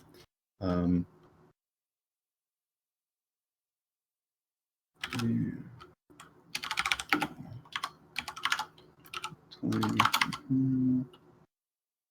Actually, can I? What's the way? Do you know offhand how to do the same roll? Repeat it so many times. Just press the up arrow key, and it redoes the last sent message. Oh, wait. What? Oh yeah. Okay. I thought I was asking for like a syntax thing. Oh, never mind. I don't know how to do that. It might be a syntax thing. Actually, I'm just gonna, if nobody minds too much, I'm gonna look at Roll20. I feel like there's got to be a simple way to do it, because like you have something plus a bonus, and then you want to. Do it multiple times. Math only, exploding, drop keep, target, reroll. Fate, grouping rules. Nope, that did not work. No. Let's see, does this work? I'm just gonna guess what it would look like if I did it. Oh no, it just did math on it. God damn. Okay, well whatever. I'll just do it and then 5 times. This is a little annoying. Maybe I'll just roll 2. I think I'm just gonna roll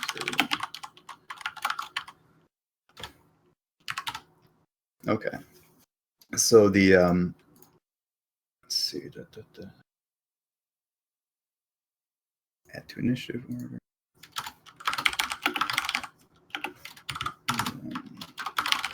Okay, so you've got the two smallish wolves on the left of you, and you got a big wolf and another 2 other smallish ones to the right of you. And Birthday, of course, has sprung into action, and he's doesn't have any of his armor on, but he's got sword and shield. So he's going to be. Terry, of course, is nowhere to be seen. We assume he's probably in his tent. So you, who has the first move? So Ophelia can choose what to do first. She has her first combat move. Okay. I will. Let's see. I guess. Did I think to wear my armor for watch? For the watch, yeah. You knew you were going to be on watch, so there's no reason why you wouldn't have. Okay. Cool. So I will take my rapier out, and you said Wolf A was the bigger one? The big one. Yeah, so Wolf A, B, and C are to the right, and Wolf D and E are to the left. And they're sort of spread out at the edge of the... so you'd have to move, maybe 15 feet to get to them, to each group. Oh, but they're still pretty far away. Okay. Yeah, they're about 15 feet away from you. No, and they're growling and snarling. You'll go for the... Actually, which group is Birthday closer to? Birthday is... He is sort of to the back. He's just gotten out of his tent with his stuff, so he's further away from everything else than you. But he's like 5 feet back, so not really closer to either one. Okay. But you can maybe talk to him and indicate to him which one to go for, if you want to do that. Yeah, he's more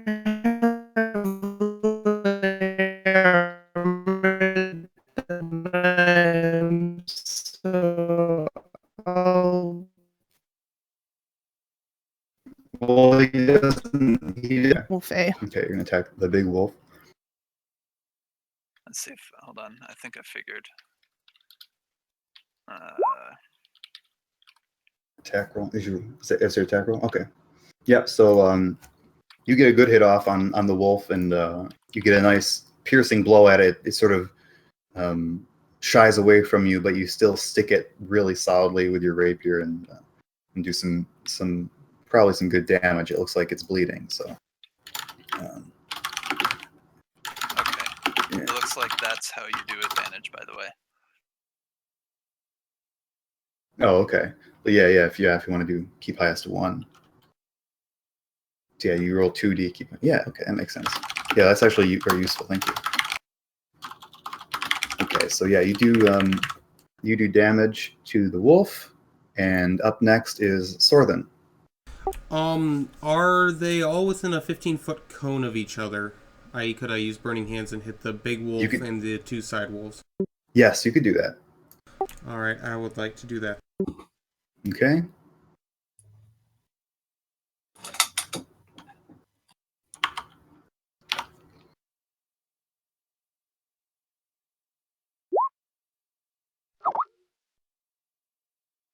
Say 14.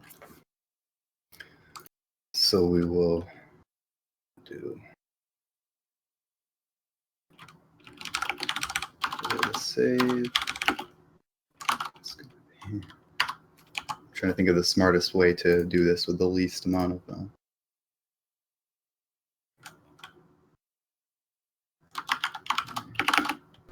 Also, a side effect of this is I probably am lighting the forest on fire around them. Oh yeah, that'll happen. That's okay. Am I in this cone too? No, oh, actually, now that we think about it, yeah, you probably would be. Oh, yeah. Do you want to? Yeah, you actually, I will. You could move and get an angle where she would be just outside of it. Okay, if I could do that, that's fine. Yeah. Otherwise, I You would have, cast you a have to different move. spell. You have to move further out into at the edge, right? Move further out from everybody so you can get a proper angle. But yeah, you can. Yeah, that's fine if I can do it without hitting Ophelia then. Yep, you can do that. So 11 fire damage. Let's roll stats.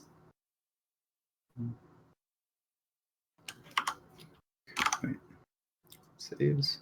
No. Okay.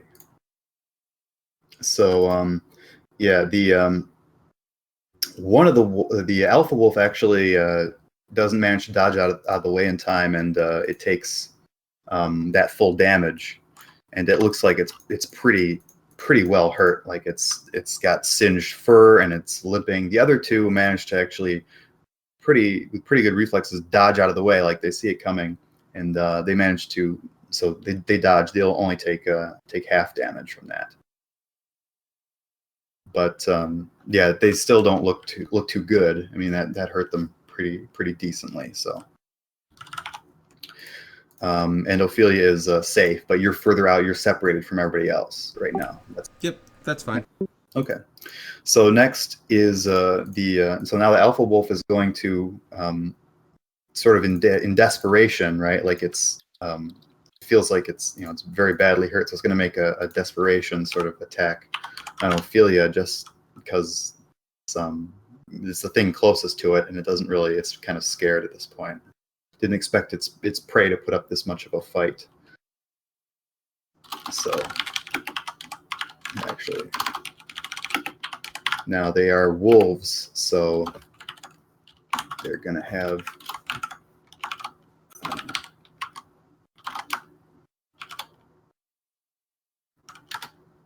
advantage.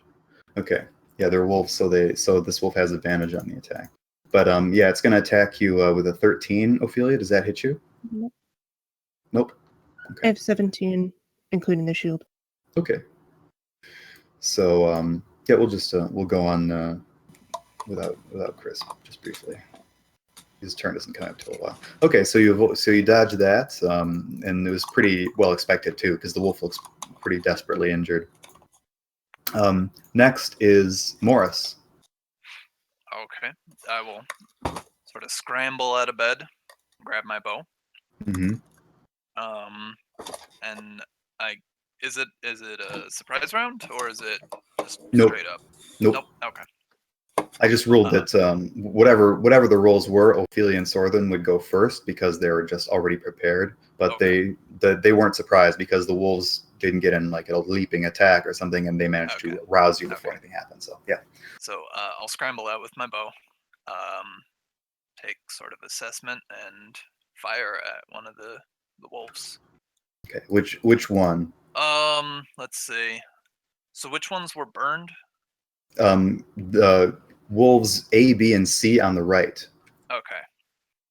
And then D and E attacked Ophelia, or No, it was the alpha. Oh, it was the big wolf. Oh, it was the alpha. Okay. Yeah, the alpha wolf. I guess we'll just whittle that guy down. No, I'll go for Wolf D. Okay, D. go for one of the wolves to the left. Okay. Go ahead and roll attack. Let's see here. Has it acted yet? No, it hasn't acted yet. So you get a bonus against it, right? I do. I get advantage. Oh, okay, cool. Which And is don't you crit. get awesome? Don't you get an extra 2 damage for And against I get an beasts? extra 2 for being my favorite enemy. Okay, cool. So yeah, he's gonna take. Oh yeah, a crit. So I need to roll 1d8 more, right? yeah, roll 1d8 again. And more. And There we go. Wow. Okay. So yeah, you chuck an arrow right between that wolf's eyes, and it just immediately drops with a little whine, and so it drops there dead immediately. So great aim on that one. Just wow, just one shot. Very nice. And now it's Massen's turn.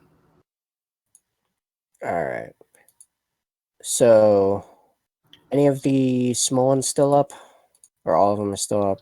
There's Wolf E over on the left is healthy next to his dead comrade, and then the slightly singed and a little worse for wear wolves on the right are A, B, and C. So Wolf E on the left is still healthy. Then there's the injured group on the right, A, B, and C. And how's the alpha doing? It's looking in pretty bad shape. Like it's bleeding from like 2 different major wounds, and it's got like a little bit of flame licking at its fur and stuff. So it's all singed and stuff. So it's looking pretty bad on its feet. Okay, I'm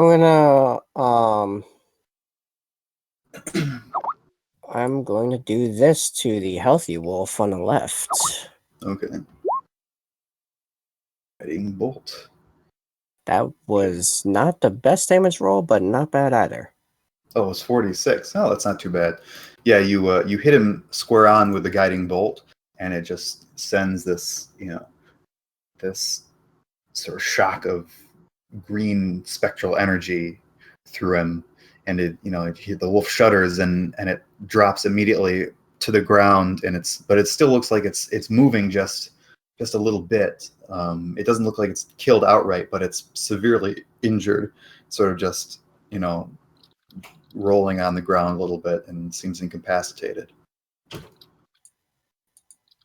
Now, and then seeing that, Birthday takes the opportunity to run up with his sword high over his head. He charges at the one you just hit, and he says something like, "I don't know, Birthday." And he rolls. He's gonna roll. This man had a very bad birthday experience. I know, it's almost. Or maybe it was really, really good. So yeah, he actually makes a wild swing and he just misses it completely. On the wolf on the ground there. So maybe he's just a little tired. I don't know. But anyway, so when he swings at that wolf, it takes an opportunity to sort of snap back at him, and roll.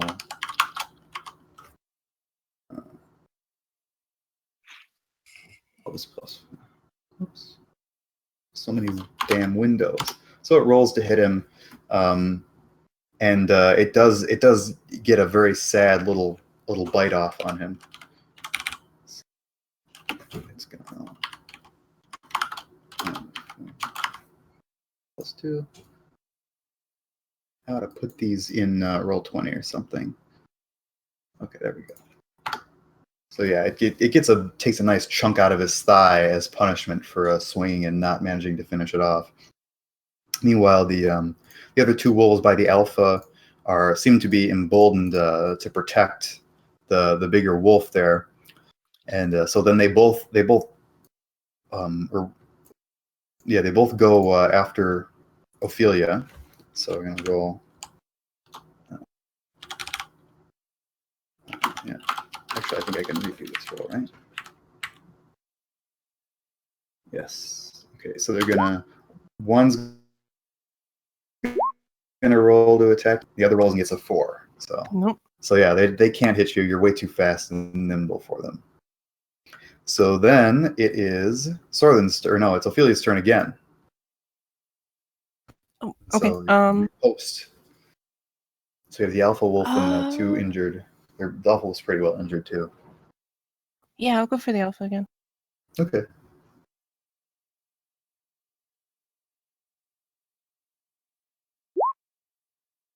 Okay, yeah, and you hit, and this time you sort of So the wolf is trying to sort of defend itself against you, and sort of move nimbly to prevent you from getting a good hit on it, but your reflexes are way too fast. You notice it sort of loses its balance in one of its movements, and you take advantage with a really quick lunge, and you get it right in the heart, and you just kill it outright. The alpha just keels over and with a yelp dies. And seeing that the other two wolves that are nearby, seeing the alpha fall down, they're pretty hurt themselves. They start to back off, and so does the other wolf on the left. Who's looking pretty bad. He gets to his feet and starts to sort of limp away in the opposite direction. So the wolves at this point, seeing the bigger wolf killed, pretty much completely discouraged and getting beat pretty bad. They don't feel like advancing further into the light into this torrent of death that they just found. So they just run off into the night. They really bit off more than they could chew. Yeah, I know. They really fucked up. But it was also helpful that people managed to see them coming. Otherwise, there could have been... I try to frostbite one as they run away. Just, never bother us again. Okay, yeah. Yeah, if I may, I'm also gonna send a sacred flame after him as well. Okay. Which probably doesn't do much. So the one running to the left or the two running to the right? Which one did he frostbite at? One of the two that were near the alpha. Okay. I'll do the one to the left then, to make sure that everyone got some kind of message. Right, so one is a con save, and he doesn't. He gets hit by the frostbite, of course, but it doesn't really seem to affect him too much. He shakes it off and just keeps running, and then the other one. Try to go for a dex. Oops. And your thing goes sort of wide and it misses him. But the sort of stasis has no damage. So yeah, it just misses him, and he sort of yelps and runs off into the night. I mean, it's fire. He seems to be pretty well scared enough already. Yeah, he doesn't want any of this. Mm-hmm. All right, so then after all this. Nobody's actually. Did anybody take any damage at all? Oh, Birthday took damage. Birthday. I'll walk over there. I can see why they needed our help. Yeah. Poor Birthday. He was the cheapest that the Calhoun Mercenary Company had. I'll walk over to him and he's nursing a bloody chunk taken out of his leg. He doesn't seem too upset by it, but he's just sort of a little tender on that leg. Oh, you heal wounds. Okay, so yeah, you go up to him, and he tries to sort of shuffle you away. And birthday. He's dismissive, but then you place your. Use your scythe to do it? I can just tap him quote unquote accidentally because he doesn't want me to, and he gets killed anyway. Okay, yeah, so you do that. He doesn't seem to want your help, but you tap him as you go by, and suddenly he feels himself getting better, and he sort of stands up straight and is almost amazed, and he looks at you, and you realize what you did. That was a spell you cast, and he just sort of nods and looks a little apologetic for treating it that way and says, birthday, and hands out. He offers you a gigantic hand to shake your hand. I return it with a smile. And he gives you a very vigorous birthday handshake. As long as it's not birthday punches from that guy. Right, exactly. And he makes his way back to the tent and peeks in, and you hear Terry from inside the tent. Well, what happened? And then you hear, what? And then so he peeks his head out and says, I'm talking through my shirt to do that, by the way. I'm using all the items I have. But so Terry says, well, and he's panting a little bit like he's been in the battle almost, but I guess he was just scared. He says, oh, well, I guess there's a reason why I had you folks enter my employ.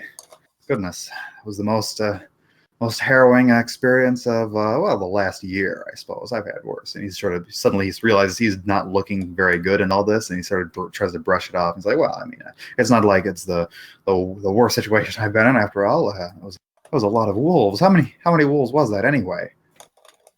Five. But is that? And he turns to Morris, knowing that you're the ranger. Is that typical of wolves? We saw 2, and then there's 5. What did they just call their friends, or what was that even? I mean, a normal wolf pack is generally much larger, but that's when you think of the wilderness. This close to a road, I'm not surprised. Just like the griffin, it seems like they might have been pushed out of their territory. So I'm concerned maybe that ogre isn't something that's by itself. And he sighs and says, well, I suppose as long as nothing else goes wrong, then as if our luck holds, if that was the worst thing that happened to us on this whole journey, I suppose we should count ourselves lucky. I tap my scythe on a tree. Yeah, knock on wood. I walk over to the alpha and take a look at it before looking over to Ophelia. Well, yeah, I was going to look at it too. Oh, go ahead. Seems like you've slayed the alpha. Suppose if you wish, it's only right that you should take its pelt. Quite the trophy, really. I guess I could. Granted, it's 3 times your size, but hey, make a cool cloak. It would. I can't say I've dealt with a creature like this before. I'm gonna wipe my rapier off. Good idea. Has anyone skinned a wolf before? Probably. Morris, you definitely would have. But I'm just going to tell you what you're carrying, because that's so mundane. You definitely would. It's something that takes a lot longer than can really be done while on a schedule to travel somewhere, though. I mean, maybe you could skin it and then just have like an untreated pelt. But Yeah. Might attract the flies. Yeah. Yeah, to really, good. I mean, if there's a camp at the site, then you could set up like a little bit of a washing station and that sort of thing. So if we're not that far off, then yeah, we could probably carry around a gross pelt for a little bit. Terry says, well, it'll be about 2 hours walk tomorrow. Yeah, that should be we'll fine. Be there. Wouldn't it be easier to just carry the entire wolf at that point? And Birthday assumes you're referring to him doing the carrying, and he shakes his head no and says, Birthday. Look at these arms. I have no strength. I can't do it. But, yeah. It's a pelt is not heavy, but a wolf is. Yeah. It was a big wolf too. It was like 1.5 times the size of the other wolves. Not quite like a dire wolf, like magical or unnatural, but it was it's also a little singed on multiple places. If you want a nice clean one, you can have the one I killed. Oh yeah, it's true. Oh yeah. That'd also be probably a point of pride or something for Morris, right? The other people just like made this little mess over on the right side, but he just like one arrow right between the eyes, like a street something. I'll take a little bit of the unburnt one, and just enough to make a mouse-sized cloak, not a huge cloak or anything. Yeah, you can spend some time doing that. That would take the rest of my watch, right? Yeah, that'd be the rest of your watch about. So, I mean, I think I'm pretty well awake at this point, having fought off wolves. Yeah, exactly. A small pack of them, even. I'm going to mention, and see it this way. Only we know that it's actually one of the smaller ones, not the alpha. You can tell everyone else it's the alpha. You didn't kill it, bro. Same pack. Right. This is the first time I've actually killed something. Oh, really? Well, you feeling okay? Yeah. It was necessary, I think. I mean, I'm gonna go to sleep now. Well, you did good. I suppose I may as well stay awake and from now to through my watch, as it was just about mine anyway, right? Mm-hmm. Yeah. So I guess I'll take the time and just skin the 2 wolves. Okay. I'll you help have him the with skills. That. You have the skills, Morris, so you'd be able to do that in pretty short order. That's a survival, right? Yeah, I mean that's part of survival. But you have the time. You don't need to like make a check to do that. I mean, it's a pretty basic thing, and you have enough time. Probably just my passive air quote survival skill would be enough. Oh yeah. It wouldn't be more than a DC 10 just to successfully skin it. I suppose if you want, if I could help to have the time between, having a high passive survival and medicine. Just to make it quicker so you can go back to sleep. I doubt I'll be going back to sleep. I got a couple hours. That's good enough.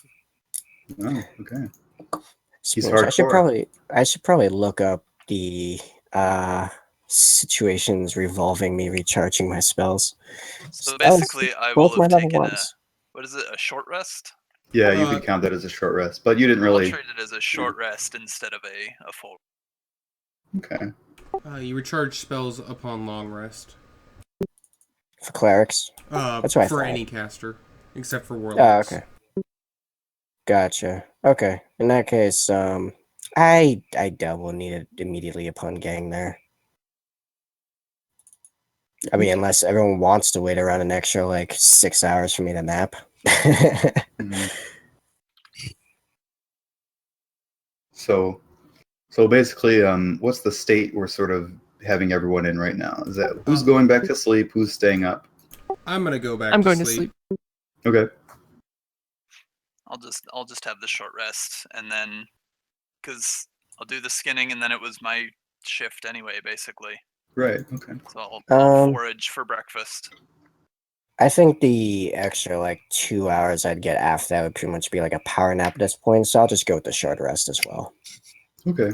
I you don't still have really your need a cantrips. long. What's that? You still have your cantrips if you need spells in a pinch. Yeah, as far as they're combat. It's just healing. I would be low on, but That's okay. just shoot Sacred Flame until everyone's dead, and then wait till the next day to heal up the survivors. Then maybe they have some healing stuff there too. They have a lot of supposedly they have some supplies enough to hold a camp and some undeterminate number of people that are already there. So Yeah, theoretically. all right. So cool. So you got all right. So we basically know where everyone stands. Tomorrow. So yeah, the rest of the night passes pretty uneventfully, and no more signs of wolves. No more sign. Maybe here you guys stay up, hear a little bit of movement out in the forest, but nothing particularly noticeable or exciting or worrisome. And eventually the sun starts to creep up and day is coming, and after a little while the sun starting to rise, Terry Birthday, there's some rustling in Terry and Birthday's tent, and Terry emerges fully dressed, not in his nightgown like he was before, and Birthday emerges in his full armor, and they seem to be ready to get going. So they will be rousing anybody or who isn't up, and you guys will be moving on. So you'll have survived the night.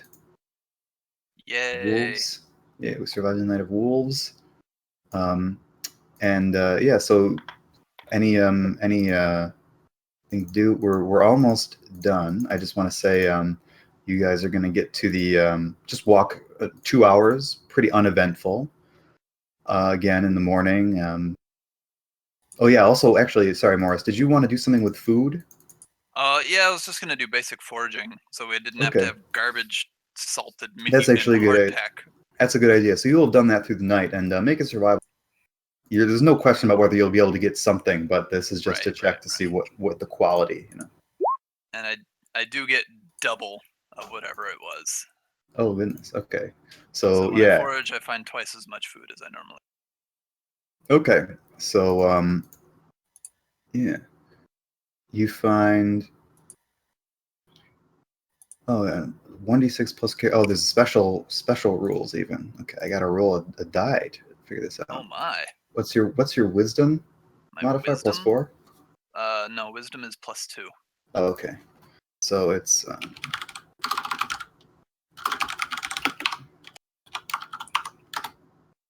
okay. So yeah, you geez, what would you get? I don't. You find I some wasn't- store of strawberries. No, you find a shit ton of stuff. Actually, you got a whole bunch of stuff back here. Maybe some of the wolf meat. Yeah, well, you definitely you got all the wolf meat. Some rabbit, some. Yeah, you'll have gotten. You probably got maybe you got like a pheasant. Yeah, that sounds about right. So you got 2 rabbits and a pheasant, and like you managed to get all that wolf meat butchered, and you got a whole bunch of black cat berries, which are wild blackberries essentially. And you found like a whole grove of them, and you managed to get as many as you could carry. So you have a whole. I rolled the highest you can possibly roll, so and then it was doubled. Yeah, so all in all, you have 16 pounds. Oh Jesus Christ! Of food. So you get 16 pounds of food. You'll have more than enough to, and I think that's probably enough to distribute it around, and people will be able to carry it. So yeah, you guys can have a really nice breakfast. And Terry is pretty impressed actually, and he makes a comment about disparate skill sets and helping out the group and stuff like that as he's munching down greedily on his fresh food as a change from his stored bread and salted meat. So everybody can partake in that. So it's a very delicious breakfast. You'll feel very, very refreshed. So okay, so after that you'll set up, break down camp pretty uneventfully. Just walk that 2 hours up to the campsite, and you will soon arrive there. You get to this point in the road where did I move the thing? Yeah, I did. So you get to this point in the road where there's a fork. It's not a direct path off, but it's like a parting of the trees. And Terry holds up a hand for you to stop. He doesn't really say anything. He just holds up a hand like a military captain or something. Some soldiers out in the field. He holds up the hand to stop. And he's looking obviously to the very end of the road that he can see in one direction, and then to the very end in the other direction back. And he's looking through the woods. And he whispers to Morris, because Morris is pretty much in his best grace as possible. I mean, he likes everybody, but he basically trusts Morris, particularly his opinion first. And he says, "What do you think? Is the coast clear? Is it safe?" Yeah, it's fine. Okay. And he goes, whew. He wipes his brow and says, "All right, this way, through here." So he'll lead you through a parting in the trees, and there's sort of a path, not like an actual path, but it's just like the forest sort of parts, and it looks like someone has cleared away brush in a man-made path fairly recently here. And now I hope everyone's browsers can handle it. So you end up at the campsite. It's a lot of stuff. About that. Yay. So this is where you are. So you can see the road on the far right, and you can see basically what the layout of the land nearby is. So you've got some water, you've got the road going. You got here is that little. Can you guys see that? Yeah. So there's that little parting in the trees where you guys went through, and you'll get to a more clear path here, and then there's the campsite. Were you pinging? Because I don't see. Oh. Is everybody on the? Yeah. It's a really big picture. You have to scroll out a bit. Yeah, you have to zoom out, way out. It's very big. Yes. I see it. Yeah. So there's the parting, and then there's where it leads to this sort of tiny, more obviously well-traveled path, but it's still very recently made. And then all the way up here is the campsite and the cave. And Terry will be very happy to meet the people that are there and tell them of his success. His contact worked out, he'll be telling them. And he got some people to help defend the campsite and help out. He'll introduce you to everybody. That'll happen next session. Yay! Yay. Good There we go. timing. Yeah. It was well laid out. Thank you. I'm trying to think, because usually it's like every time I play a game, it's I plan on ending it here, and then it's 2 hours past when they was supposed to end, and we're still bogged down with something. Yeah, I think I did a pretty good job of allowing lots of quote unquote mundane, but like role play stuff, and then getting to move the plot along, because I felt like that's sort of the meat of this, right? Is the characters and stuff. So, well, yeah, I hope everybody had fun tonight. Any questions, comments, or concerns before we leave it until next week? totally love the character. Oh, thank you. It's a lot of fun. Yeah, glad. I'm glad. That was one of my main goals. Character-driven sort of stuff in the adventure. Would going back to sleep after the fight with the wolves constitute as a long rest or a short rest? Just wondering. You were. Which one were you on watch? I was first watch, and then I got woken up during Ophelia's second watch. Yeah, we'll count that as a short rest. Okay. Yeah, because I think everyone sort of everyone probably got close to little sleep, or they got enough sleep, but less sleep than a full rest because of that sort of encounter. All right. Terry, however, is refreshed. He's very refreshed compared to everybody else. Glad he got all of his spell slots back. I know he is chipper and ready to go tonight. Okay, so that was our session for tonight, guys. Rain, if you want to send me a link to that thing when you post it, that'd be cool. What's the audio or whatever? Oh, you're recording the audio. Video. Yeah, mm-hmm. I can. I'll have that up probably in the next 2 days or so. Cool. Yeah, just post it actually in the game chat room here in Discord, and that way people can watch it if they're interested. I'd be interested maybe to hear a couple parts of it because I think that was pretty cool. But yeah. So I think I'm gonna say goodbye, and we will meet together same time next week for about the same duration. Sounds good. Cool. Great game tonight, everybody. Had a lot of fun. Yep. Adios. Thanks. Yep. No. All right. Well, that concludes this episode. I hope you guys all enjoyed. I know I did.